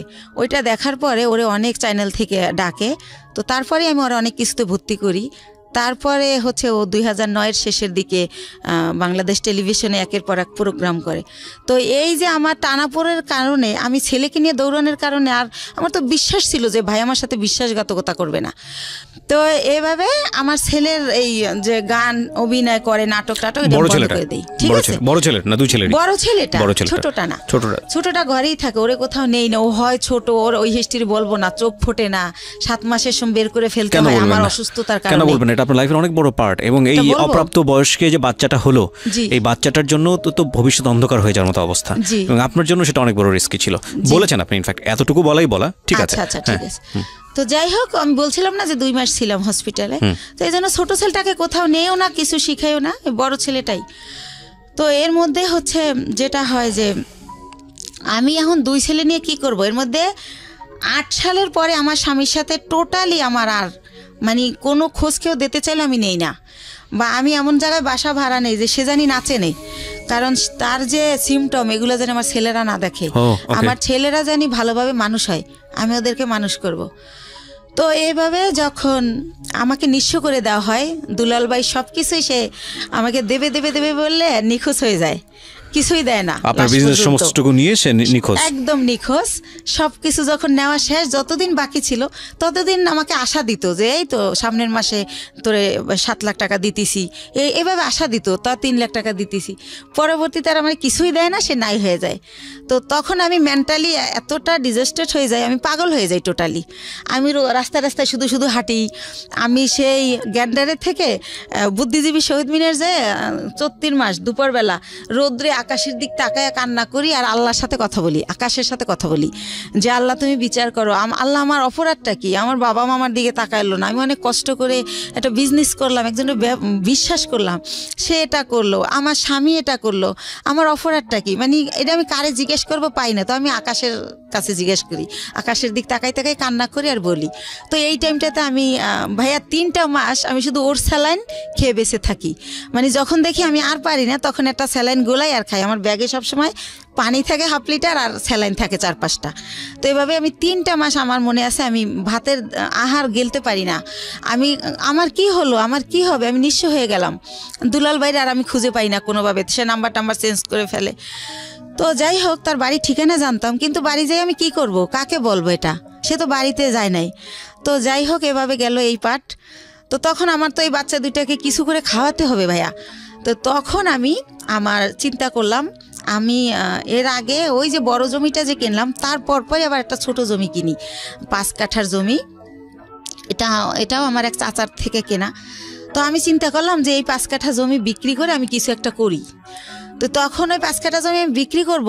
এখন আমি যাকেই ঠিক করি, যেই আমাকে জমিটা কিনবে, যে জমিটা অ্যাডভান্স করতে যায়, তাকে আমার বোন থেরেট দেয়, বড় বোন, যে ওই জমি কিনলে তোর পা ভাঙা, হাতও ভেঙে ফেলবো। লাস্ট পর্যন্ত আমার সৎ কাকা কিনবে, কালকে আমাকে 1 লাখ টাকা দিবে। আজ রাত 12টার সময় আমার কাকার নামে একটা মিথ্যা মামলা দিয়ে তাকে অ্যারেস্ট করানো হয়। তো এটা কেন করানো হয় আমি কোনোভাবে জানতে পারি না। তো একজনের কাছে জিজ্ঞেস করি, আমার বাবা মার কাছে জিজ্ঞেস করলে তারাও বলে না, তারা বলে আমরা জানি না। তো তখন শুনতে পারি যে জমি আমার বোন কিনবে, বাইরে বেচতে দেবে না সেজন্য। তো তখন আমি বাধ্য হয়ে আমার মাকে বলাই যে তাহলে বরাপারে বলো আমার জমিটা কিনতে। তো এর মধ্যে আমি শর্টকাট খুলে একটুখানি বলি, আমার বড় দুলাভাই বাংলাদেশের 20 জন ধনীর একজন, উনি বিশাল বড় লোক। তারপরে আমার ইমিডিয়েট যে ছোট, সে সৌদি আরবে বিজনেস করছে 25 বছরের মতো, সেও অনেক ভালো অবস্থায়। তো এরাও কিন্তু বড় লোক। তো আমার সেজো ভাইটাও মালয়েশিয়াতে ইঞ্জিনিয়ারিং পোস্টে গেছে, উনি সেও অনেক টাকার মালিক, আল্লাহর রহমতে অনেক ভালো পজিশন তার। অথচ এই যে আমি যখন তাদেরকে জানালাম যে এরকম দুলাল আমার সব মেরে পলাই গেছে, এখন আমার মৃত্যু ছাড়া উপায় নাই, আমার ঘরে ভাত নাই, আমার ঘর ভাড়া দেওয়ার মতো টাকা নাই, মানে এগুলো যখন প্রকাশ করলাম, তারা আমাকে খুব অপমানজনক কথাবার্তা বলল সবাই। মানে কোনোভাবে কেউ 5 টাকা দিয়ে আমাকে হেল্প করলো না। তো তারপর আমি ডিসিশন নিলাম জমি বিক্রি করার। এখন আমার বোন জমি কিনবে, কিন্তু সে কিন্তু আমাকে 5,000 টাকা দিয়ে হেল্প করলো না। তো যাই হোক, আমি বাধ্য হয়ে রাজি হলাম তাকে জমিটা দেওয়ার জন্য, মাকে দিয়ে বলালাম। তারপরে আমি গ্রামে গেলাম, তারপরে সে একজনকে দিয়ে জিজ্ঞেস করাইলো আমি জমির দাম কত চাই। তা আমার মা আমার শিখিয়ে দিল, তুমি বললো যে আপা তোমার যা ইচ্ছা তাই দিও, তাহলে তুমি বেশি পাবা, দাম টাম চাইও না। তো আমার মার কথাই আমি আমার বোনকে বলি, ওই যাকে দিয়ে বলায় তাকে বলি। তো পরের দিন আমাকে রেজিস্ট্রি করতে নিয়ে যায়, আমাকে কিন্তু 1 টাকাও দেয় নাই বা কতটুকু জমি বা কত দাম কিছুই বলে নাই। তো ম্যাজিস্ট্রেট যখন জিজ্ঞেস করে আমি বলি যে হ্যাঁ টাকা বুঝে পাইছি।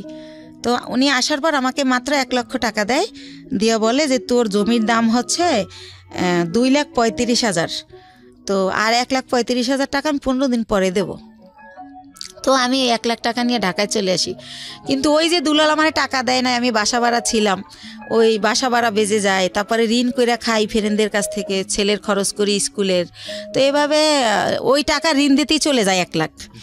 তো তখন আমি ব্যবসা আবার কিভাবে করব? তখন আমি আবার আমার বোনকে বলি, বলতে বলতে আমার মা বলে যে তুমি বাড়িতে আসো। আবার যাই, তখন আমার বোন আবার আমাকে 1 লাখ টাকা দেয়, দিয়ে বলে যে এই 35,000 টাকা বাকি আছে, এইটা তুই চাবি না, ফোন করে কখনো বলবি না, আমার যখন হবে আমি তোরে ফোন করেই বলবো, তখন তোরে দিয়ে দেবো। আচ্ছা ঠিক আছে। তো ভাইয়া আল্লাহ যার উপরে নারাজ হয় তার হয়তো সব দিক দিয়েই হয়। তো তখন উনি 1 লাখ টাকা দেয়, ওই টাকাটাই না আমি ইন্ডিয়ার ব্যবসা শুরু করি। তো ব্যবসা শুরু করি ইন্ডিয়ার কসমেটিকের ব্যবসা। কয়েকজন আপার সাথে পরিচয় হয়, তাদের সাথে যাতায়াত করি, এভাবে চলতেছি। হঠাৎ করে আমার ব্যাক পেন শুরু হয়, আমি উঠতে পারি না, বসতে পারি না, খুব যন্ত্রণা। তো বাংলাদেশে যখন ডাক্তার দেখাই, দেখাতে দেখাতে পরীক্ষা নিরীক্ষার পর যেটা বলে যে আমার একটা কিডনি ড্যামেজ হয়ে গেছে। ওহো।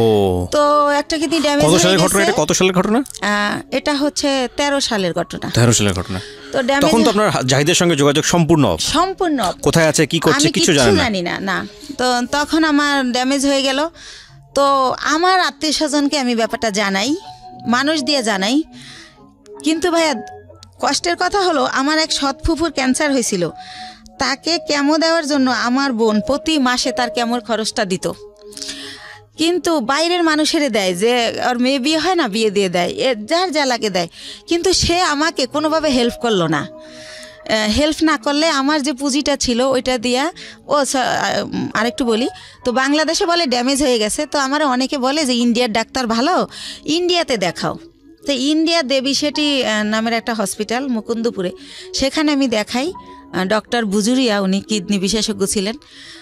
তো উনি পরীক্ষা নিরীক্ষার পর বলে যে আপনার কিডনি ড্যামেজ হয় নাই, এটা মিথ্যা রিপোর্ট, আপনার কিডনি ছোট হয়ে গেছে, একটা কিডনি একটু ছোট হয়ে গেছে, আপনি বেশ কিছুদিন অনাহারে ছিলেন, খাবার দাবার খাইতেন না, সেই জায়গার থেকে এটা হয়েছে। তো আপনি ঠিকমতো খাবেন, পানি খাবেন, আর প্রস্রাবে ধরলে লেট করবেন না। আর ওষুধ দেয় 3 মাসের। তো 3 মাস ওষুধ খাওয়ার পরে আল্লাহর রহমতে মাত্র 2টা আইটেম ওষুধ দেয়, কিন্তু আমি 3 মাস পর আল্লাহর রহমতে ভালো হয়ে যাই। তো ভালো হয়ে যাই, এরপরে ওই যে 1 লাখ টাকা বাকি থাকে আমার বোনের কাছে, সেই 1 লাখ টাকাও তো আইনা এই যে চিকিৎসার কারণে প্রায় শেষ। তো তখন আমি 35,000 টাকা পাই, ওইটা চাই। ওইটা চাইলে সে একেবারে না করে দেয়, সে বলে আমি টাকাই পাবো না। তখন আপনার কাছে দুটো সন্তান? হ্যাঁ, এবং আমার কাঁধে 2টা সন্তান। ইভেন্ট আমার মা চাইলেই, আমার 2 বছর আগে, মানে আমার ছেলে তো এবার দিল ইন্টার পরীক্ষা। তো ইন্টার যখন ও ফার্স্ট ইয়ারে ভর্তি করে মরে, তো ওই যে আমি অসুস্থ ছিলাম, আমার অনেক অভাব, তো তখন আমি ওরে বলি যে হচ্ছে আমার ছেলেরে ভর্তি করব কলেজে, ভর্তির তোরা হচ্ছে এমনি বলি ডাইরেক্ট যে তোরা তো সবাই জাকাত দেস, নাইলে তোদের জাকাতের টাকা থেকে আমার কিছু টাকা দে, আমার ছেলেটার ভর্তি করি। তো আমার 1 ভাই আর 2 বোনরে বলি। তো তারপর তারা আমার যেটা জানায় যে হাদিসে আছে যারা ব্লাড কালেকশনের, এদেরকে জাকাত দিলে জাকাত কবুল হয় না। এটা আমার জানা মতে এটা একটা ভুল ইনফরমেশন। এটা তো ভুল, জি জি, এটা আমিও জানি এটা ভুল, কিন্তু তারা এটা বলে। যাই হোক, তারপরে আমি যেমনি হোক ছেলেকে ভর্তি করি। তো এভাবে আবার ভর্তি করার পর বই কেনা হয় না দেখে ছেলে কলেজে যায় না, ছোট বোনের বাসায় একটা অনুষ্ঠানে যায়, সেখানে আমার যে ইমিডিয়েট বোনটা ও আসে। তো ওরে বলে যে তুই কলেজ যাওয়া শুরু করছিস? কয় না, আম্মু তো এখন আমার বই কিনে দেয় না, এই জন্য যাই না, যাবো কয়েকদিন পরে। আম্মুর তো অনেক সমস্যা, কি যে করব, মনে হয় কি পড়াশোনার দরকার নেই, একটা জব নিয়ে নিই। তো আমি তো ছোট মানুষ, আমার জব দিব কে? আমার বোন উঠে বলে কি যে তোর মার এত সম্পদ আছে, তোদের কিসের অভাব, সম্পদ বেচা তোর পড়ালেখা কর, তুই বড় হলে চাকরি করবি। তো এত সম্পদ নাই ভাইয়া, মাত্র ওই যে বলছিলাম আপনারা যে 1 বিঘা জমি কিনছিলাম 45,000 টাকায়, ওইটা এখন হয়তো 15-20 লাখ টাকা দাম উঠছে বাইরে, কিন্তু আত্মীয়রা কিনলে আবার দিব অর্ধেক দাম। তো এছাড়া আর নাই। তো এটা বলে আমার ছেলে খুবই কষ্ট পায় তারপর আমার বাসায় এসে বলে যে আমরা যদি না খাইয়ে মারাও যাই বা তুমি যদি বিনা চিকিৎসায় মারা যাও, রাস্তায় আমি ভিক্ষা করব, কিন্তু তোমার পরিবারের কাছে আর কিছু বইলো না। তোমার বোন আমাকে এই কথা বলছে। আমার ছেলে অনেক কষ্ট পাইয়া বলে। তখন আমি বলি থাক, এগুলো মনে থাকবে, তুমি যদি কখনো বড় হও মনে রাখবা যে কে কি করছিল। তো এইভাবে গেল। তো আমার এই হচ্ছে আমার বোনদের অবস্থা। ইভেন্ট তারা কোরবানি দেয়, আমার বড় বোন। এটা সবার জানা উচিত যে আসলে এরকম হয় না কি বোন বা ভাই বা পরিবার। আমার বড় বোন যেহেতু আমার বাবার দেশে অনেক জমি তার কেনা, সে কারণে সে কিছুদিন থাকে বরিশাল, কিছুদিন থাকে ঢাকায়ও তার বাড়ি। তো সে ঢাকায় একটা গরু কোরবানি দেয়, একটা দেয় হচ্ছে আমার বাবার বাড়িতে, একটা দেয় আমার গ্রামের এক কিনারে একটা হাই স্কুলে বিলিয়ে দেয়।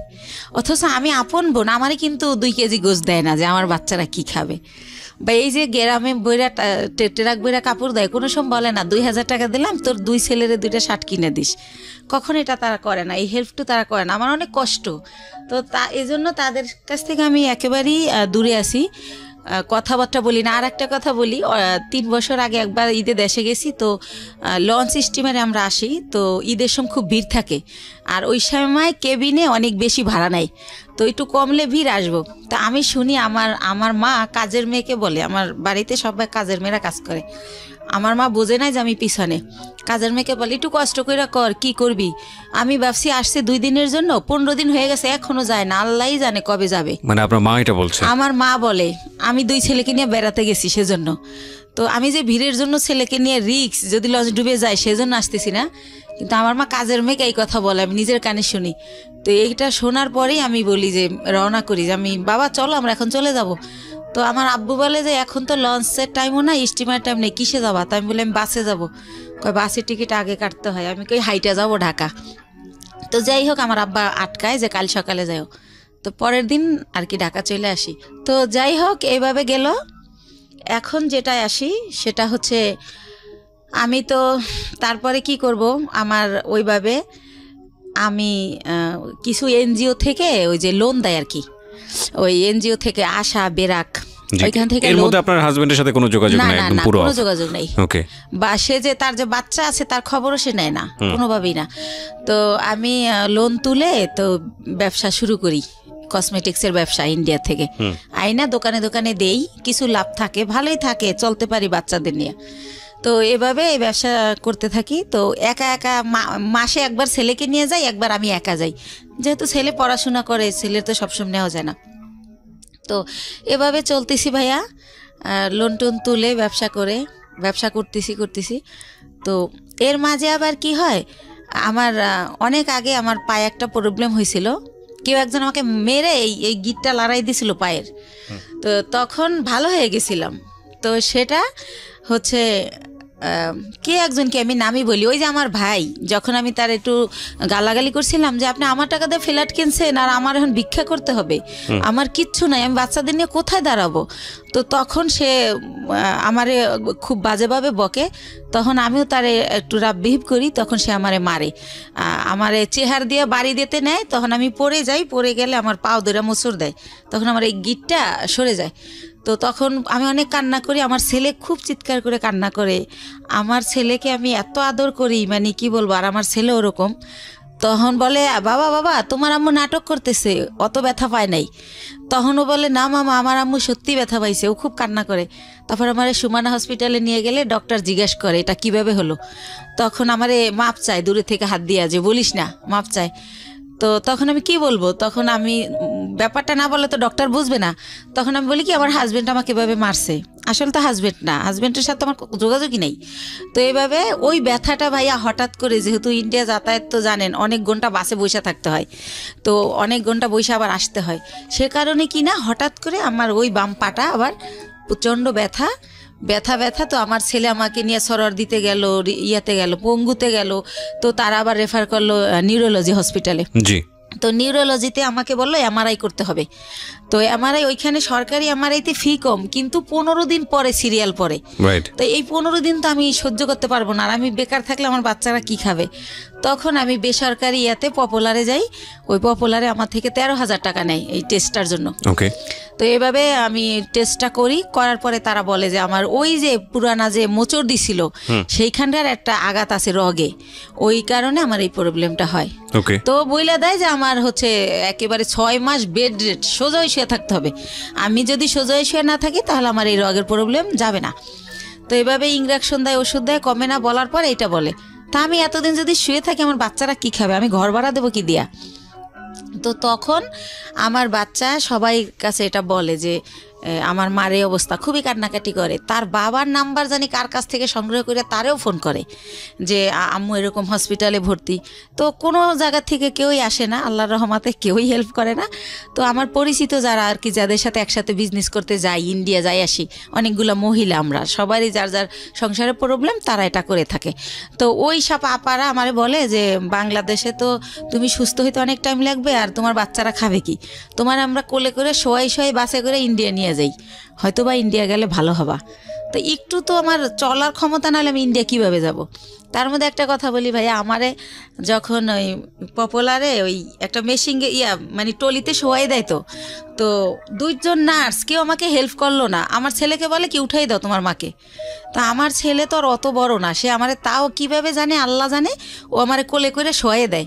তো ওইভাবে আমার এমআরআই যখন শেষ, আমি বের হই, তখনও কোনো একটা নার্স আমাকে ধরে না, বলে এই তোমার আম্মুকে নামাও।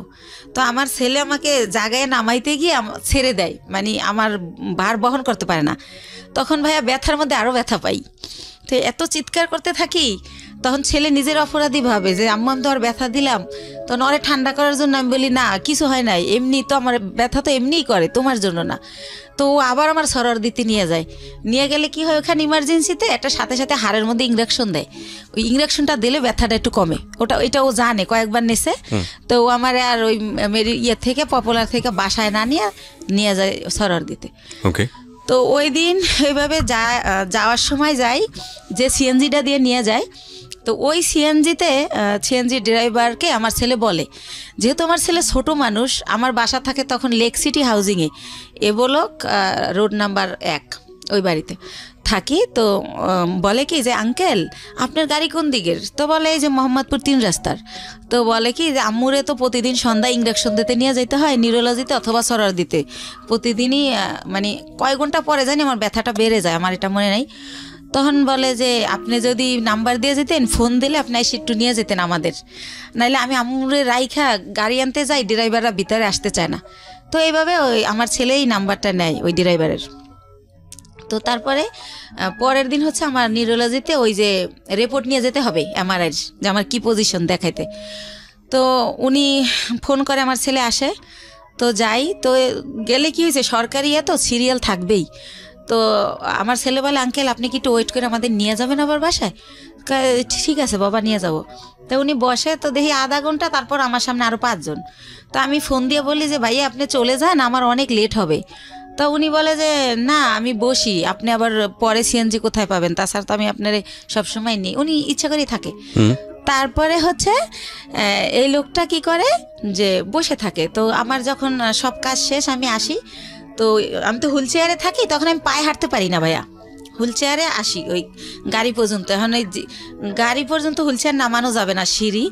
তো সেজন্য আমার ছেলে তো আমার কোলে করেও নিতে পারতেছে না। তো আমার ছেলে বললো আঙ্কেল আপনি একটু আমার আম্মুর এক সাইড দিয়ে হাত ধরেন, আমি এক সাইড দিয়ে ধরি। তো এইভাবে আমার নিল। তা আমার বাসায় যখন নামাই দিল, আমি চিন্তা করলাম লোকটা প্রায় 1-1.5 ঘন্টা বসে আসিল। তো উনি তো এতক্ষণে অনেক টাকা মারতে পারতো। এমনি ওনার আমার যাতায়াত ভাড়া হয় 400 টাকা, নিউরোলজি থেকে আমার বাসা যেহেতু মোহাম্মদপুরে। তো আমি ওনার একটা 1000 টাকার নোট দেই, সন্ধ্যায় ইঞ্জেকশন দিতে হবে। তো সে কারণে প্রতিদিন সন্ধ্যায় উনি আসে, এসে আমার নিয়ে যায়, এই সিএনজিওয়ালা। এর মধ্যে ভাইয়া বলে রাখি আমার ছেলের হচ্ছে ইন্টারের টেস্ট পরীক্ষা। তো সে কারণে কি হয়, ছেলের যে টাইমে আমি আর ইঞ্জেকশন দিতে যাই, ওই টাইমে ছেলের স্যার আসে। তো ছেলে উঠাই দেয় যে আঙ্কেল তো দিয়েই যাবে, যেহেতু আঙ্কেল বাসা চেনে। তো এইভাবে উনি আমার দিয়ে যায় নিয়ে যায়, বিনামে আমি ভাড়া দেই। তো এইভাবে হয়। তো যখন একটু আমি মোটামুটি দাঁড়াতে পারি, তখন ওই আমার ওই যে আপারা যাগোর সাথে ইন্ডিয়া যাই, তাদের সাথে আমি ইন্ডিয়া চলে যাই ওখানে আবার ডাক্তার দেখাই, অর্থোপেডিক। ওনারা আমার কিছু দেয়, ওইখানে থেরাপি দেয়, তারপরে মেডিসিন দেয়। তো মোটামুটি আল্লাহর রহমতে আমি যাই, কিন্তু হুইল চেয়ারে বলতে গেলে আসার সময় আমি হাইটে আসতে পারি। এভাবে আমি ভালোভাবে বাসায় আসি। তো উনি এখন তার আমি ইঞ্জেকশন দিতে যাই না, কিন্তু উনি এমনি ফোন দেয়, আপা কেমন আছেন, কই কি করেন, এরকম এরকম ফোন টোন দিতে থাকে। তো আমার যেহেতু অনেক ওইখান থেকে আমার মাল নিয়ে আসতে হয়, সেই মালগুলো আমার ভাইয়া মার্কেটে পৌঁছাতে হয়। জি, পলোয়ালে, আপনার খদ্দর বাজার, এনএসকো টাওয়ার। কি ধরনের প্রোডাক্ট নিয়ে আসতেন? শ্যাম্পু, সেন্ট, সোনো, সাবান, এগুলো দিয়ে আপনার সংসার চলতো, মানে এই বিজনেস করেই? জি জি জি, এইটা দিয়েই আমি চলি। তারপরে ভাইয়া ওই মালগুলো তো আবার পৌঁছাতে হয়, তো ওনারাই আমি ফোন দেই ইন্ডিয়া থেকে এসে ওই মাল দেওয়ার জন্য। তো তারপরে এইভাবে ওনার গাড়িতেই এই মার্কেটেটা দেই, উনি ওয়েট করে, আবার ওই মার্কেটে যাই, উনি ওয়েট করে। তো এইভাবে পরবর্তীতে যখন আবার আমি ইন্ডিয়া যাই, তো যেহেতু ওখানে যাওয়ার পর ওই যে পায়েরটা যে আগের বার দেখাই আসলাম, তো ডক্টর বলে যে হচ্ছে কি ওই ওখানকার ডক্টরদের ব্যবহার এত সুন্দর। তো আমার এই মা করে কথা বলে যে মা আপনার কি এখন কি অবস্থা, কি জানতে চাই বলি। তারপর বলে মা আপনি 3টা দিন এবার এখানে থাকেন, 3 দিন যদি আপনার থেরাপিটা দেওয়া হয় এখানে, তাহলে আপনি 100% সুস্থ হয়ে যাবেন। আর যেহেতু আমি বলছি যে আমি এই কাজ করে খাই, তো যেহেতু আপনি একটা কাজ করে খান, তাহলে আপনি লেন্থি নেওয়ার দরকার নেই। তো সে কারণে আমি ওই থেরাপির জন্য 3 দিন যে থাকবো, সেই 3 দিন আবার আজকাল পর সেরকম না ভাইয়া, গ্যাপ দিয়ে। তো এভাবে আমার প্রায় 10-11 দিন ভারতে থাকতে হয়। আচ্ছা। তো 10-11 দিন পরে যখন আমি বাংলাদেশে আসি, বাংলাদেশে ঢোকার সাথে সাথে ওনার খালি ওই মিস কল অ্যালার্টে ওনার নাম্বার, মানে যে ওনার নাম হাসান। আচ্ছা আচ্ছা, সিএনজিওয়ালা ভদ্রলোকের নাম হচ্ছে হাসান। হাসান, হ্যাঁ। তো উনি হচ্ছে এত আসতেছে ওনার মেসেজ। তো আমি আবার ভাইয়া বাসে উঠলে মাথা ঘোরে একটু, সেজন্য ফোনও ইউজ করি না, খুব জরুরি ছাড়া হ্যালো বলি না, ফোন থুয়ে দেবে আগে। তো এত SMS, তারপর আমি একটু ব্যাক করলাম যে ভাইয়া এতবার ট্রাই করছেন কেন? তো বললো আপনি কোথায় ছিলেন, মানে সে বলতে স্যার চিৎকার করে কাঁদতেছে, 11 দিন হয়ে গেছে আপনার কোনো খোঁজ নাই, আপনি কি মানুষ, আপনি এরকম পারলেন কি করে, এই সেই উনি ওনার মতো বলেই যাচ্ছে ননস্টপ। তো আমি বলি যে ভাইয়া আমি তো ভাবছিলাম 2 দিন পর আসবো, কিন্তু আমার অসুস্থতার কারণে আমার 11 দিন লাগছে। তো হ্যাঁ, উনি বলতে স্যার কাঁদতেছে, ওনার নাকি অনেক কষ্ট হচ্ছিল, উনি খুব মিস করছিল, উনি আমার বাসার সামনে যে ঘুরে আসতো, এভাবে বলতেছে। আমি অবাক হলাম যে ওনার সাথে তো আমার ওরকম কিছু না, জাস্ট কয়েকদিন ওনার গাড়িতে চড়ছি, এই তো। তো উনি এরকম কেন করলো বুঝলাম না। আমি নিজে নিজে গাড়িতে বসে এটা ইয়ে করতেছি। তারপর ওই আপাদের আমার পাশে সাজেদ আপা বাসা, ওনারে শেয়ার করলাম যে আপা এরকম। তা আপা বললো ওই লোকটা তোমারে ভালোবাসে। তো আমি বলি কি যে আমার যে 2 ছেলে, আমার যত ভালোবাসা তো ছেলেদের, আর আমি ছেলে ছাড়া জীবনে কিছু ভাবি না। দেখেন আজকে 8 বছর ওর বাবার সাথে আমার কোনো যোগাযোগ নাই, তারপরেও কিন্তু আমি এই ছেলেদের নিয়ে আসি। আর এখন তো ধরতে গেলে বুড়োই হয়ে গেছি, এখন আর ভালোবাসা টাসার কোনো দাম নাই। এরকম মনে হয় এমনি বলে বা কিছু একটা, আপার সাথে এইভাবেই কথা হলো। তারপরে পরের দিন অ্যাজ ইউজুয়াল ওই যে আমার তো মাল দিতে যেতে হবে, আমি যেদিন আসি তার পরের দিনই মাল না দিলে তো আমার টাকা দিবে না। তো উনি তো জানি যে পরের দিন আসতে হবে, উনি সকালে গাড়ি নিয়ে আসে। তো আমি বলি ভাইয়া আমার খুবই টায়ার্ড লাগতেছে, আপনি আমার দোকানগুলো তো চেনেন, স্লিপগুলো আমি দিয়ে দেই, আপনি মালগুলো দিয়ে আসেন, আপনার যা ভাড়া হয় আমি দিয়ে দেবো। আর আমি লগে গেল ভাইয়া মালগুলো উনিই ক্যারি করে, উনি উঠাই দেয়, আমি আবার লেবার ওই শোরুমে ফোন দিলে ওরা লেবার পাঠায়, তো তাদের সাথে সাথে উনি ক্যারি করে। তো আমি কই আপনি ফোন দিলে আপনি একটা করে ফোন দিবেন, লেবার নামবে, এভাবে দিয়ে আসবেন। তো বলে আচ্ছা। তো এইভাবে উনি আমার মালগুলো দেয়। তো আমি আবার টেনশন করি যে আমি তো জীবনভর বিশ্বাস করে ঠকলাম, একজনকে বিশ্বাস করলাম, সে আমার নিজে বললো যে আমার 60 লাখ টাকা পুঁজি, সেইটা নাই, উদ হয়ে গেল। আবার এখন আবার আমার এই কয়টা টাকা লয়ে যদি ফলাই যায় আমি কি করব, এভাবে টেনশন করতেছি। কিন্তু আবার প্রতিটা মালিককে আমি বলে রাখছি যে আমার লোক গেছে ওই সিএনজিওয়ালা, তো মালটা দেওয়ার পর আমারে জানাবেন পুরো মাল বুঝাই দিছে কিনা স্লিপের। তো ওরা আবার আমারে একটু পরপর ফোন দিয়ে জানাচ্ছে প্রত্যেকটা কোম্পানি যে হ্যাঁ আপা মাল পাইছি। তখন ভাবলাম যেহেতু মাল পুরা দিছে তাইলে টাকাও আমারে দিবে। তো ঠিক উনি বাসায় আবার আইসা আমার টাকা দিয়ে দেয়। তো এইভাবে টাকা দিয়ে দেওয়ার পরে একদিন উনি বলে যে আপা আমি আপনার সাথে কিছু কথা বলবো, আপনার বাসায় আসতে পারি? তখন আমি বলি কোন ব্যাপারে ভাইয়া? বলে আমি একটা প্রবলেমে পড়ছি, এটা আপনার সাথে শেয়ার করবো। তো আমি বললাম আচ্ছা ঠিক আছে আসেন। উনি তো আমার বাসা চিনেই। তো উনি আইসা আমার ড্রয়িং রুমে সোফায় বসে। তো আমি তো ওই পার ব্যথার জন্য ডক্টর বলছে যতটা পারি শুয়ে থাকার। তো আমি ওই পা লম্বা করে কোনো রকম বসি। তো ওনারে আমি বলি যে হ্যাঁ ভাইয়া বলেন, আর নাস্তা দিতে বলি, আমি অসুস্থর কারণে আমার বাসায় আবার একটা কাজের লোক রাখি, যে কিছুই তো করতে পারি না পাওয়ার জন্য, তো তারে নাস্তা দিতে বলি। তখন সে বলে যে ওরে যেতে বলেন, ওর সামনে বলা যাবে না। তো তখন আমি ভাবলাম ওরে যেতে বলবো, তো কাজ করে তারপর যাবে। তখন আমি বললাম ঠিক আছে তাহলে আপনি আমার বেডরুমে আসেন। তো উনি আমার রুমেই যায়। তারপরে বলে যে আপা এরকম আমার, ও আবার থাকতো আর বোনের বাসায় মোহাম্মদপুরে। আচ্ছা। আর বলে রাখি ওর বোন জামাই হচ্ছে একটা গভর্নমেন্ট জব করতো সমাজ কল্যাণ অধিদপ্তরে, ঘুষ নেছে, সে কারণে ওনার জবটা চলে যায়। তারপরে সে কি করে, তার কাজ হচ্ছে মানুষের জব দেবে বলে টাকা নেয় 8 লাখ 10 লাখ, যে গভর্নমেন্ট জব দেবো আমি, গভর্নমেন্টের অমুক সচিব, মিথ্যাচার করে। তো এভাবে উনি বিভিন্ন লোকের থেকে টাকা আনে। তো এইভাবে ওই হাসান ওনাকে কয়েকজন লোকের থেকে টাকা এনে দেয়। তাই এখন উনি জবও দেয় না, টাকাও দেয় না, তারা হাসানকে খুব টর্চার করে, গ্যাঞ্জাম করে। তো এটার পরে কি করছে, হাসানের বোন আবার জব হয়েছে একটা পরিকল্পনায়, সে গেছে খুলনাতে। তো বোনের বাসা খালি, এ শুনে ও আবার ওই খালি বাসায় আসে, আইসা থাইকে সিএনজি চালায়। এটা আমি আগেই জানতাম, আমার কথায় কথায় বলছিল। তো ওই দিন যেটা নতুন বলে সেটা হচ্ছে যে ওরে নাকি ওর 2টা ফ্রেন্ড নিচে আইসা ফোন দেয় যে তোর বাসা তো খালি, তোর বাসায় কি একটু আসা যাবে? তো উনি আমার যেটা বলছে, তা ওনারা বলে যে হ্যাঁ, ও বলে যে হ্যাঁ আয়, সমস্যা নেই। তো উনি যখন গেট খোলে, ওনারা থাকে 4 তলায়, তখন দেখে 3টা ছেলে সাথে একটা মেয়ে। তখন বলে মেয়েটাকে, কয় আমাদের ফ্রেন্ড। কয় তুই তোরা মেয়ে নিয়ে আসছিস কেন? তোরাতে কেউ দেখলে, দারণ টারণ দেখলে আমার বোন জামাইকে বলে দেবে আমার অবস্থা খারাপ। তো বলে না, তোরাতে কেউ দেখবে না, আমরা আবার আধা ঘন্টা পর চলে যাব। তো তারপরে নাকি তারা ওই সময় ওই ইয়াবা নাকি বাবা কি জানি বলে, ওইটা খায়। জি, ওইটা খায়। ওই যে 3টা ছেলে আর ও 4 ছেলে আর ওই মেয়ে। তো ও নাকি জীবনে এটা কোনোদিন খায় নাই। ওই দিন ফার্স্ট ওই মেয়েটা ওরে জোর করে খাওয়ায় যে আমি মেয়ে মানুষ খাই, তুমি ছেলে কেন খেতে পারবে না? তারপরে খায়, ওরেও খাওয়ায়। ওইভাবে নাকি ভিডিও করে, ছবি তোলে। ইভেন্ট ভাইয়া ও যেটা বলেছে, এটা খাওয়ার পরে নাকি ওরা ফিজিক্যালি রিলেশন করে। কে বলেছে এটা? এটা হাসান বলেছে আমাকে। ওকে। ওই মেয়েটা নাকি ওরেও বাধ্য করে। ও আবার ইসলামিক মাইন্ডের কথাবার্তা বলতো, আমিও জানি ও ইসলামিক, কিন্তু ও বলে যে ওই মেয়েটা আমাকে জোর করে এটা করে, আমি তো জীবনে এটা প্রথম খাই, আমার হুঁশ থাকে না সে কারণে। তো তখন ওইগুলা এখন ওই মেয়েটা ছবি আর ভিডিও করে রাখছে, এখন আমাকে ব্ল্যাকমেল করে যে ওইগুলো পেপারে দিয়ে দিবে। মেয়েটা ব্ল্যাকমেল করে, এই ঘটনা এসে আপনাকে হাসান বলতেছে। ওই মেয়েটার নাম শানু। তো এটাও বলে। তো বলার পরে আমি বলি ব্ল্যাকমেল কিভাবে করে? কয় দেখেন আমি কষ্ট করে গাড়ি চালাই, সন্ধ্যার পর স্ট্যান্ডে এসে আমার টাকাগুলোও নিয়ে যায়, আর যদি না দিতে চাই তাইলেই বলে যে যদি না দাস তাহলে কিন্তু ফাঁস করে দেবো, তাহলে কিন্তু পেপারে দিয়ে দেবো। তো আমি বলি আপনি তো আমাকে দিলে আপনার কি প্রবলেম হবে সেটা বলেন। কয় প্রবলেম হবে, আমি বাবা আমার একমাত্র ছেলে, আমার বাবা মা মরেই যাবে, আমার বাবা অপারেশন হয়েছে কয়েকদিন আগে, আমার মা হাই প্রেশারের রুগী। তো আমি বলি আপনি বাবা মার সাথে শেয়ার করেন বিষয়টা, যে আমি এরকম পরিস্থিতির শিকার, শেয়ার করলে তারাই আপনার ভালো বুদ্ধি দিতে পারবে আমার চেয়ে। রাইট।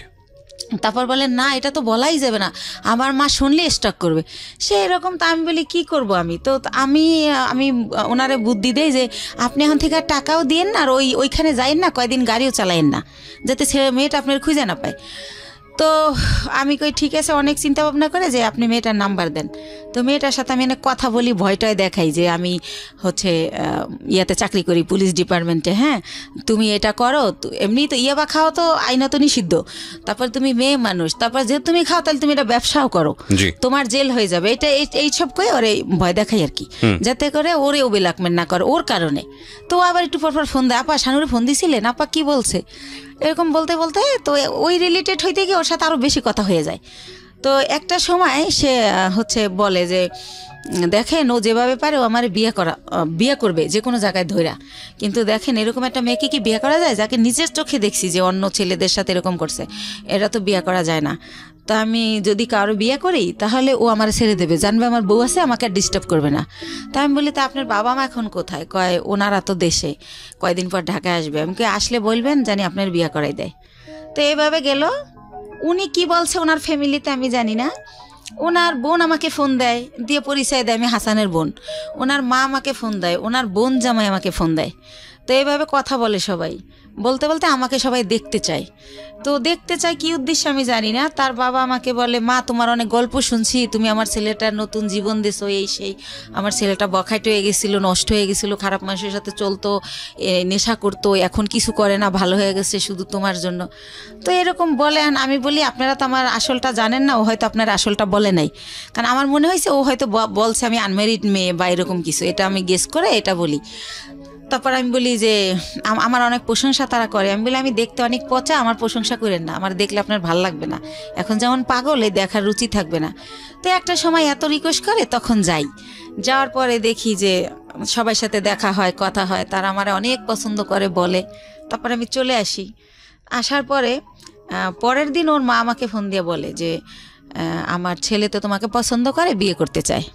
ওকে, এটা ওর মা যখন বলে আমি ভাইয়া একদম কি বলে গাছে থেকে পড়ি যে কি বলে এটা। তখন আমি বলি যে ওর মারে আবার আমি মাই বলি যখন ওদের বাসায় যাই, যেহেতু ও বলে পরিচয় দেশে বন্টন করে। তো বলি যে মা আপনি এটা কী বলেন, আমি হচ্ছে আমার বেবি আছে, আমি বিবাহিত। আমি ওর কিন্তু 2টা বিয়ে, এটা আমি আগে জানতাম না, এটা পরে বের হয়েছে আমার বিয়ের পরে। আর আপনার ছেলে তো আনমেরিড, আপনি একটা আনমেরিড মেয়ে বিয়ে করাবেন, আমাকে কেন? তো এটা বলার পরে বলে দেখো মা, আমার ছেলে আমাকে তোমার ব্যাপারে সবই খুইলা বলছে, কিন্তু আমার ছেলে যেহেতু সংসার করবে, ছেলে যেহেতু তোমাকে ভালোবাসে, আমাদের আপত্তি তো থাকার কথা না, আর তোমারও আপত্তি থাকার কথা না, কারণ ও তো দেখছে তোমার 2টা ছেলে আছে, ও তোমার বাসায় যাতায়াত করে, এতদিন ধরে তোমার সাথে পরিচয়, তুমিও তারে দেখছো, অসুবিধা কোথায়? তো এরকম করতে করতে আমি রাজি হই না, কিন্তু সে ওই গানই বাজায় যে আমার কাছে হাজারো বার ফোন দেয়, আমি কই কী করি, কী খাইছি, তাই ঘুমাইছি কিনা, তো নাস্তা করছি কিনা, এভাবে ফোন দিতে থাকে। তার মধ্যে আমি আবার ইন্ডিয়া চলে যাই, সে আবার ওরকম তোমার পাশে কে বসছে, ছেলে মানুষ বসছে না মেয়ে মানুষ বসছে, এরকম মানে এভাবেই করে। তো হোটেলে বিয়েটা করলেন না করার আগে অবস্থা? বিয়ে করি নাই, তখনই এরকম এইভাবে মানে সে এত কেয়ার করে, মনে হয় যে আমি হেঁটে গেলে সে ব্যথা পায়, এরকম একটা ভাব। হ্যাঁ, তারপরে হচ্ছে টিকিট কাটছি, গাড়ি 2:30টায় ছাড়বে, হয়তো বা 1:15 টিকিট কাটলাম, তো খেতে গেলে তো আর গাড়ি ফেল করব, তো টিকিট কাটছি, ফোন দিতেই থাকতো। তো বলতাম যে খাওয়ার টাইম নেই, হচ্ছে জুস কিনে উঠছি, তো বলতো ইয়ারে সুপারভাইজারে বলো 10 মিনিট লেট করতে, খাইয়া গাড়িতে ওঠো, না খাই উঠবা কেন, ঢাকা আসতে রাত 12টা বাজে। তখন আমি চিন্তা করলাম যে আমার ছেলে যেহেতু বড় হয়েছে, তো এই ব্যাপারটা আমার ছেলে খারাপভাবে নেবে, বা আমার ছেলে আমার ঘৃণা করবে, ছেলে আমার খারাপ ভাববে। তো আমার ছেলেকে না আমি একদিন বলি যে বাবা এরকম এরকম ব্যাপার। তো আমার ভাগ্নে আছে ইমরান, বড় বোনের ছেলে, ওর কাছে বলি, আমার বোনের মেয়ের কাছে বলি। তো বলার পরে বলতেছে যে একটা মেয়ের বিয়ে, স্বামী, সংসার যে একটা জিনিস, আপনার তো সেটা হয় নাই, আমরা তো সবই জানি। তো যেহেতু তার সে একা কইলে আমরা নিষেধ করতাম। আমার ভাগ্নিকে বিয়ে হয়ে গেছে, এরকম বড়রা বিয়ে হয়েছে, বাচ্চা হয়েছে, এক ভাগ্নির হচ্ছে ছেলে হয়েছে। তো বলতেছে যে যেহেতু তার বাবা মাও আপনারা নিতে চাইতে, তো আপনার খুশি হওয়ার কথা। তা আমি কীভাবে খুশি হব, সে তো ড্রাইভার, আর একজন ড্রাইভার কয় টাকা আর্ন করে, সে আমারে খাবে না আমার বাচ্চা খাওয়াবে, আমার তো সে সারা জীবন এই কাজ করেই খেতে হবে, তাহলে আর বিয়ে বয়ে লাভ কি? তো একটা সময় এভাবে বলিও, নিজে ওদেরকে অ্যান্সার করি, কিন্তু আবার সে যখন কথা বলে খুব ভালো ভালো সুন্দর সুন্দর করে, তখন আবার তার জন্য আমার মায়া লাগে। তো এরকম করতে করতে একটা সময় চিন্তা করলাম যে টুকটাক করে বাসা আসে, ছেলে ব্যাপারটা খারাপভাবে নিবে। তো ছেলেরে ভাগ্নেরে দিয়ে ছেলেরে জিজ্ঞেস করাইলাম, ভাগ্নে বললো যে না আমার ছেলে রাজি। আমি সরাসরি জিজ্ঞেস করলাম না লজ্জায়। তো তারপরে আমরা বিয়ে করে ফেললাম। বিয়ে করলাম হচ্ছে ভাইয়া এই যে মার্চ মাস গেল, এর আগের মার্চের 13 তারিখে। তো বিয়ে করলাম বলতে এভাবে বিয়ে করার পরে সে আমার বাসায় থাকা শুরু করলো। আর হচ্ছে আমি বললাম যে সিএনজি আর চালাইও না, মানে একজনের ড্রাইভার আমার হাজব্যান্ড একটু লাগে, কারণ এইরকম ফ্যামিলির তো মেয়ের আমি না, হয়তো আমি ভাগ্যোদশে কষ্ট করতেছি। তো পরে ওর ভিসা পাসপোর্ট করলাম, ভিসা লাগাইলাম যে আমার সাথে সাথে ইন্ডিয়া যাবা, দুইজনে মিলে ব্যবসা করি। আরও একটা চিন্তা করলাম ভাই এই ব্যবসায় হচ্ছে অনেক মাল তো ওয়েট হয়, একটা ছেলে আসলেই দরকার হয়। যেবার আমার ছেলে আমার সাথে যায় আমি একটু অনেক শান্তি পাই, আমার কষ্ট কম হয়। ছেলে না গেলে 4-5টা ব্যাগ আমার যদি লেবার না পাই আমার ক্যারি করতে হয়, অনেক কষ্ট হয়। তো সব কিছু মিলে টিলে ভাবলাম যে ঠিক আছে, ওর ফ্যামিলিও ছোট, 1 ভাই 1 বোন, বোনেরও বিয়ে হয়ে গেছে, বাবা মাই তো আছে, ঝামেলা নাই, করে ফেলি। তো এইভাবে যাই হোক বিয়েটা হলো, খুব ভালো, শ্বশুর শাশুড়ি খুব ভালোবাসে। তো এরপরে রোজা চলে আসলো, ঈদের সময় আমি শ্বশুর শাশুড়ি সবার জন্য গিফট টিফট কিনলাম। শাশুড়ি আবার বলে বলে দিল তার বোনের ছেলে, বোনের মেয়ে, তাদের যত আত্মীয় আছে সবার জন্য কিনতে, বাস কিনলাম, তো দিলাম। তো আমার শাশুড়ি আবার আমার 2000 টাকা দিল একটা ড্রেস কিনতে। আর আমার হাজব্যান্ড এর মধ্যে ভিসা পাসপোর্টের কাজ চলতেছে, সে আর যায় না এতদিনে ইন্ডিয়া, তারে সব কিছু দিলাম। প্রতিদিন তারে 500-1000 টাকা পকেট খরচ দিচ্ছি, মানে দিয়ে রাখতেছি, যখন শেষ আবার দিচ্ছি, এরকম এভাবে চলতেছে। তো তারপর আমি আরও একবার গেলাম একা। তো এর পরের বার সে আমার সাথে গেল। তো যেহেতু সে আমার সাথে গেল, এখন যদি ভাইয়া যেখানে ব্যবসা করি সবাই আমাকে অনেক রেসপেক্ট করে। এখন যেহেতু তার ছবি আছে আমার কাছে, আপনারা চাইলে দেখতে পারেন। কাবিনটাও আমি নিয়ে আসছি, চাইলে দেখতে পারেন।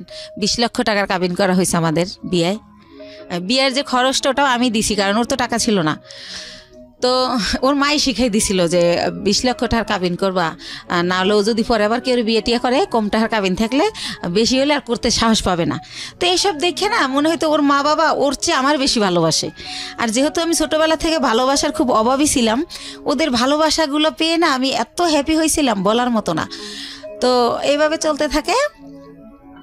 এর মধ্যে আমার শাশুড়ি আমারে বলে যে গত বছর অক্টোবরে যে শাহনাজের তো বিয়ে হয়েছে 5 বছর, তো ভদ্রলোকের আবার আগের ঘরে বউ বাচ্চা আছে, আমার ননদরে বিয়ে করে হচ্ছে অন্যভাবে, যাই হোক সেটা আমি বলবো না।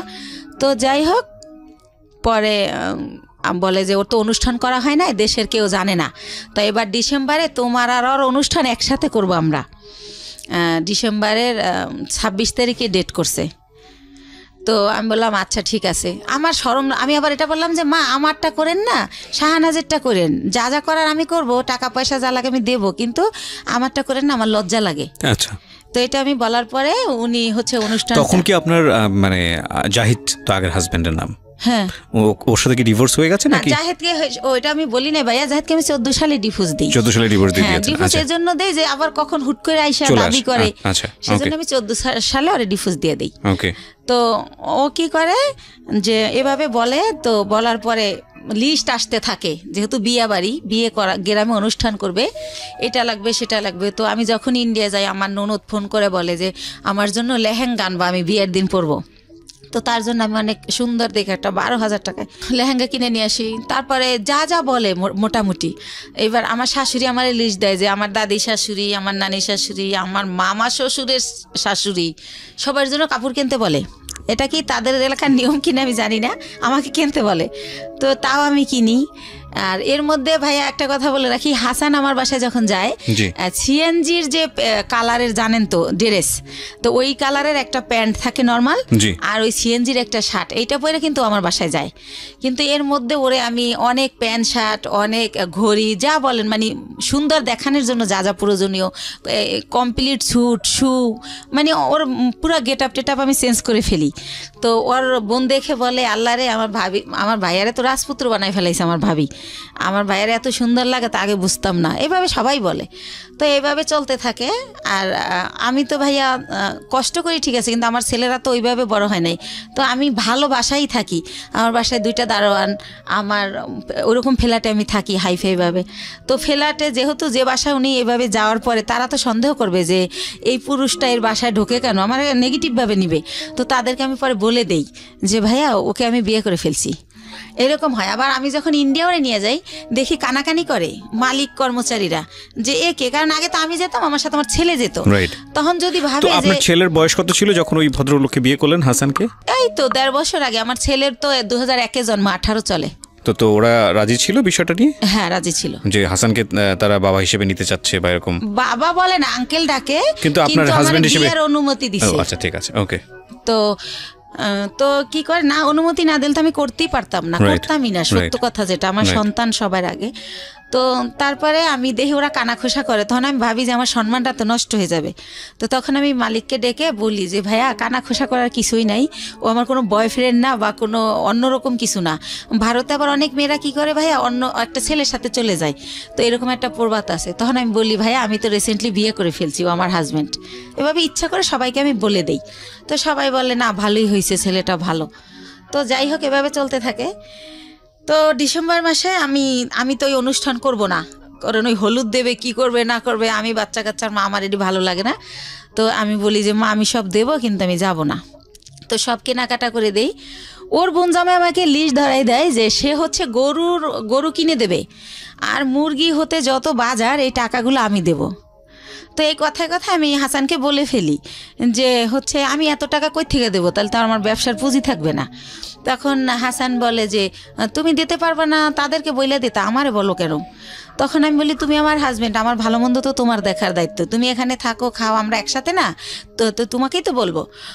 তখন একটা পর্যায়ে ও আমাকে বলে যে তোমার তো অনেক আছে আমি যতদূর জানি, তো এখানে কত দেওয়া লাগবে, হয়তো 50,000 বা 1 লাখ টাকা লাগবে খাওয়ানে, এটা দিতে বা তোমার অসুবিধে কি? এই প্রথম আর থেকে আমি একটা কষ্ট পেলাম। তখন আমি একদিনকে কথায় কথায় আমি বলি যে মা, আমার নিজের মায়ের আদরও আমি পাইলাম না, তোমারে তো মা বলেই জানি, মাই ডাকি, সে আমার একটা অনেকভাবে হাট করে, সেই কথাই বলি, মাই জানতাম এতদিন, কখন যে তুমি শাশুড়ি হয়ে গেলা বুঝতেই পারলাম না। এই কথাটা আমি বলি, বলার পরে বলে কি যে সত্য কথা বলে সবার কাছেই খারাপ লাগে, সেইভাবে রেগে রেগে বলে। তখন বলে এই শোনো, তুমি আমার ছেলেকে ইটালি পাঠায় দাও। মানে শাশুড়ি বলে? আমার শাশুড়ি বলে। আমার ছেলে এই বিষয়গুলো কি আপনি আপনার হাজবেন্ডের সঙ্গে শেয়ার করতেন যে আমার শাশুড়ি এগুলো বলে, এই কথাগুলো তোমার কথা কিনা? হ্যাঁ শেয়ার করতাম। তখন হাসান কি বলতো? সে অস্বীকার যাইতো, সে বলতো আমি বলি নাই। তো তারপরে একটা সময় আমি চিন্তা করলাম যে ঠিক আছে, আমার এক বোন থাকে ইতালিতে, তো চিন্তা করলাম যাবো, ভাই ইটালি যাওয়ার অনেক খরচ, তাহলে আমার জমি বিক্রি করে দিতে হয়, তাছাড়া তো আমার টাকা নাই। তো আমি হাসানকে বললাম দেখো আমি 45,000 টাকায় জমি কিনছিলাম, রেজিস্ট্রি নিয়ে 60,000 পড়ছিল, সেই জমির দাম এখন 20 লাখ টাকা উঠে গেছে।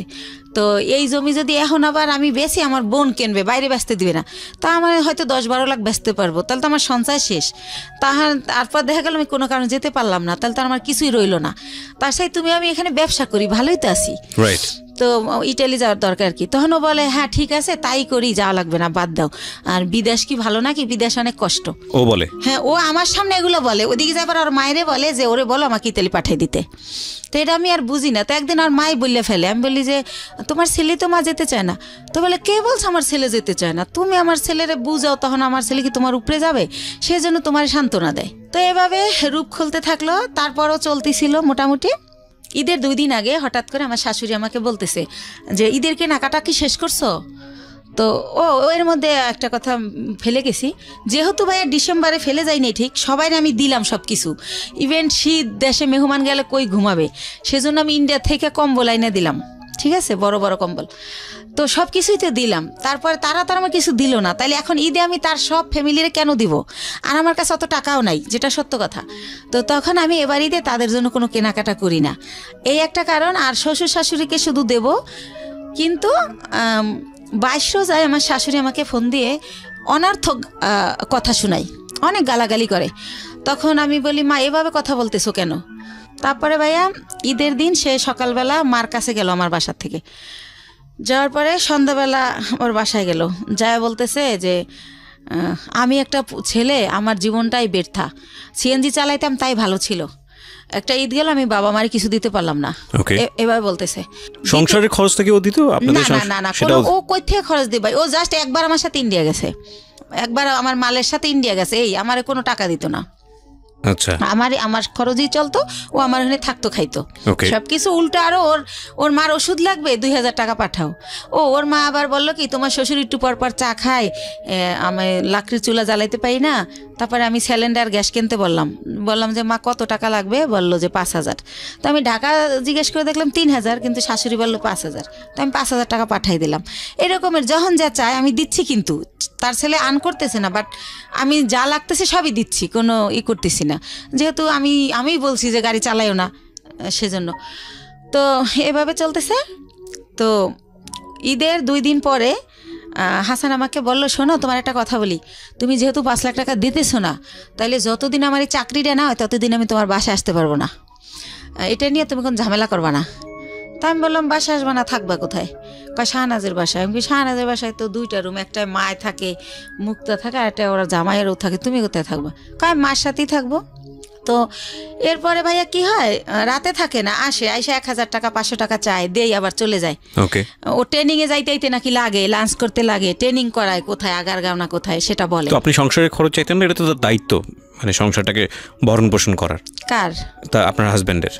হ্যাঁ দায়িত্ব তো, কিন্তু সে তো কিছু করতেছে না। এই যে সে বলতেছে যে জব, সে তো সিএনজি চালাতো, কিন্তু সিএনজি তার মাই আমাকে বলছে ওরে চালাতে দিও না, ঠিক আছে। তখন কি অফ ছিল সিএনজি? হ্যাঁ অফ ছিল, তখন আর চালাতো না, বসে ছিল। ওকে, ও বসে ছিল বিদেই তো আমি আবার ওর পরিবারের সব কিছু খরচ দিতাম। বুঝতে পেরেছি। তো এভাবে হচ্ছে বলতেছে, আর ওই মাঝে মাঝে যায় আর চলে আসে, যায় চলে আসে, 10-15 মিনিট 20 মিনিট এভাবে থাকে। তো হঠাৎ করে কি হলো, ও গত মাসের 26 তারিখে আমাকে স্টেট কার্ড বইলে দিল যে দেখো আমার পরিবার চাচ্ছে না তোমার সাথে সংসার করি, তো তোমার সাথে আমার আর সংসারটা করা হবে না। ওকে। ও আর ওর বেকার থাকার আরেকটা কারণ ভাইয়া, যেটা হয় গত ঈদের 4-5 দিন পরে ওই যে ওই মেয়েটা শানু, ও আমার থেকে টাকা নিয়ে নিয়ে ওই মেয়েটাকে বাজার করে দেয়, ওই মেয়েটার ঘর ভাড়া দেয়। তো ওই ব্যাপারগুলো জানতে পারি, শানুই আমাকে বলে যে আপনি আটকাই রাখলেন না, ও তো আমারে কালো বাজার দিয়ে গেছে। তো এই ব্যাপারটা ওর মার সাথে আমি শেয়ার করি যে মা, ও আমার কাছে দিয়ে টাকা নিয়ে যদি তোমাদের দেয় আমার দুঃখ নাই, কিন্তু ওনা শানুরে দেয়।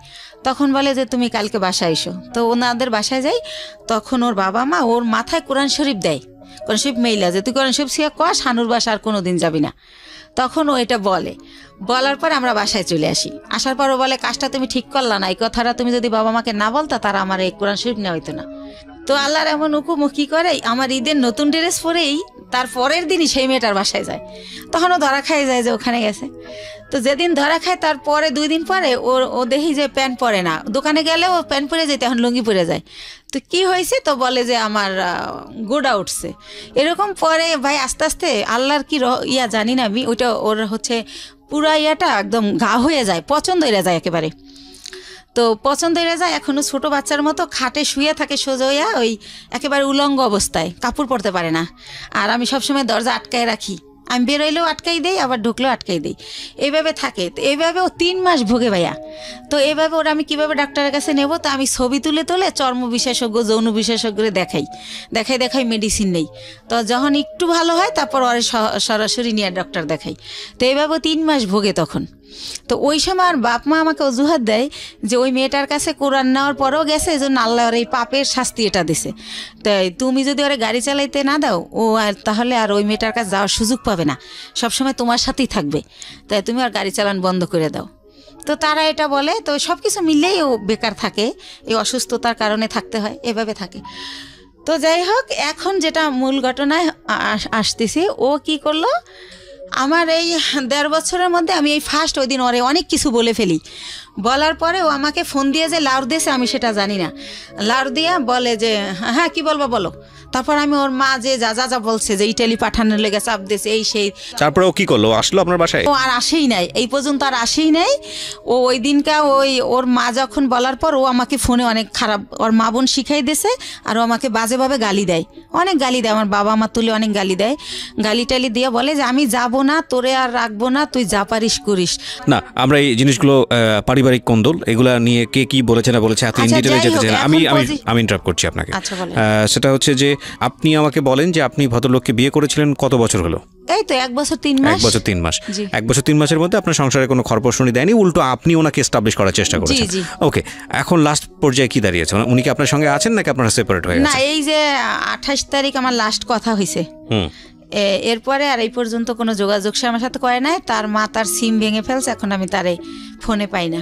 তাহলে কি পেলেন? 1 বছর 3 মাসের শিক্ষাটা কি পেলেন, আর পুরো জীবন জুড়ে এই বৈবাহিক জীবনের শিক্ষাটা কি পেলেন? আপনি তো আজকের এই গল্পটাই বলতে এসেছেন। সবকিছু মিলিয়ে আপনি আমাকে এটা বলেন যে রেডিওতে এই গল্পটা আপনি কেন বললেন? আমি একটা মেসেজ পেয়েছি, সেটা আমি আমার মতো করে বলবো, বাট আপনি কেন আসলেন? আমি আসছি ভাইয়া যে আমি যদি আমার বাবা মা যদি যখন জানছিল যে ওই লোকটা আসলে জামাই হিসাবে না, তখনও যদি আমাকে বাদ দিত তাহলে তো আমার বেবিও হতো না। তারপরে যেহেতু আমার ভাই বোন সব এস্টাবলিশ, তাদের অনেক কিছু আছে, তারা বাইরে দেয়, কিন্তু আমি আমার বাচ্চা 2টা নিয়ে এত কষ্ট করি, এটা তারা চোখেই দেখে না। তাহলে এরকম যদি হয় ঘরে ঘরে যে কোনো ভাই বোন এক ভাই বোনকে হেল্প করবে না, তাহলে কেমনে হবে? তারপরে জীবনের প্রথম পার্টটা নিয়ে আমি শুধু এতটুকুই বলতে পারি যে আপনি অনেক দুর্ভাগ্যবান, এবং আপনার ফ্যামিলি আপনার প্রতি যেটা করেছে সেটা ভয়াবহ রকমের অবিবেচকের মতো কাজ করেছে। আপনার বাবা বেঁচে আছেন? জি, বেঁচে আছেন। তো আপনার বাবা এই যে বড়টা ভুলটা করেছে সে ব্যাপারে কি বলে? আমার বাবা যখন জানে ওর ওই ব্যাপারটা, তখন আমার বাবা আর দিতে চায় না আমাকে, কিন্তু আমার বড় বোন আর আমার মা এটা জোর করে। আর আমার পরিবারে আমার মাই সব, আমার বাবার কোনো কথা থাকে না, মানে মা যেটা বলে ওইটা রাইট, আমার বাবা অনেক সহজ সরল, অনেক নরম। তাহলে এখানে আর আমার বাবা তো মনে করেন আজকে প্রায় 10 বছর সে কিছু করে না, রিটায়ার্ড। আচ্ছা, সে বেকার, তার তো কোনো দাম নাই। সেদিক থেকে তার ইকোনমিক সলভেন্সি যেহেতু নাই, তার কথার পাওয়ারও সেরকম নাই। এটা একটা মারাত্মক রকমের সমস্যা আমাদের সোসাইটিতে। অর্থের জোর সবচেয়ে বড় জোর। তো কিছুই বলার নেই আসলে। আমি আপনার মাকেও সম্মান জানাতে চাই, পরিবারের সবাইকে সম্মান জানিয়ে বলছি যে পরিবারের সদস্য যখন একজন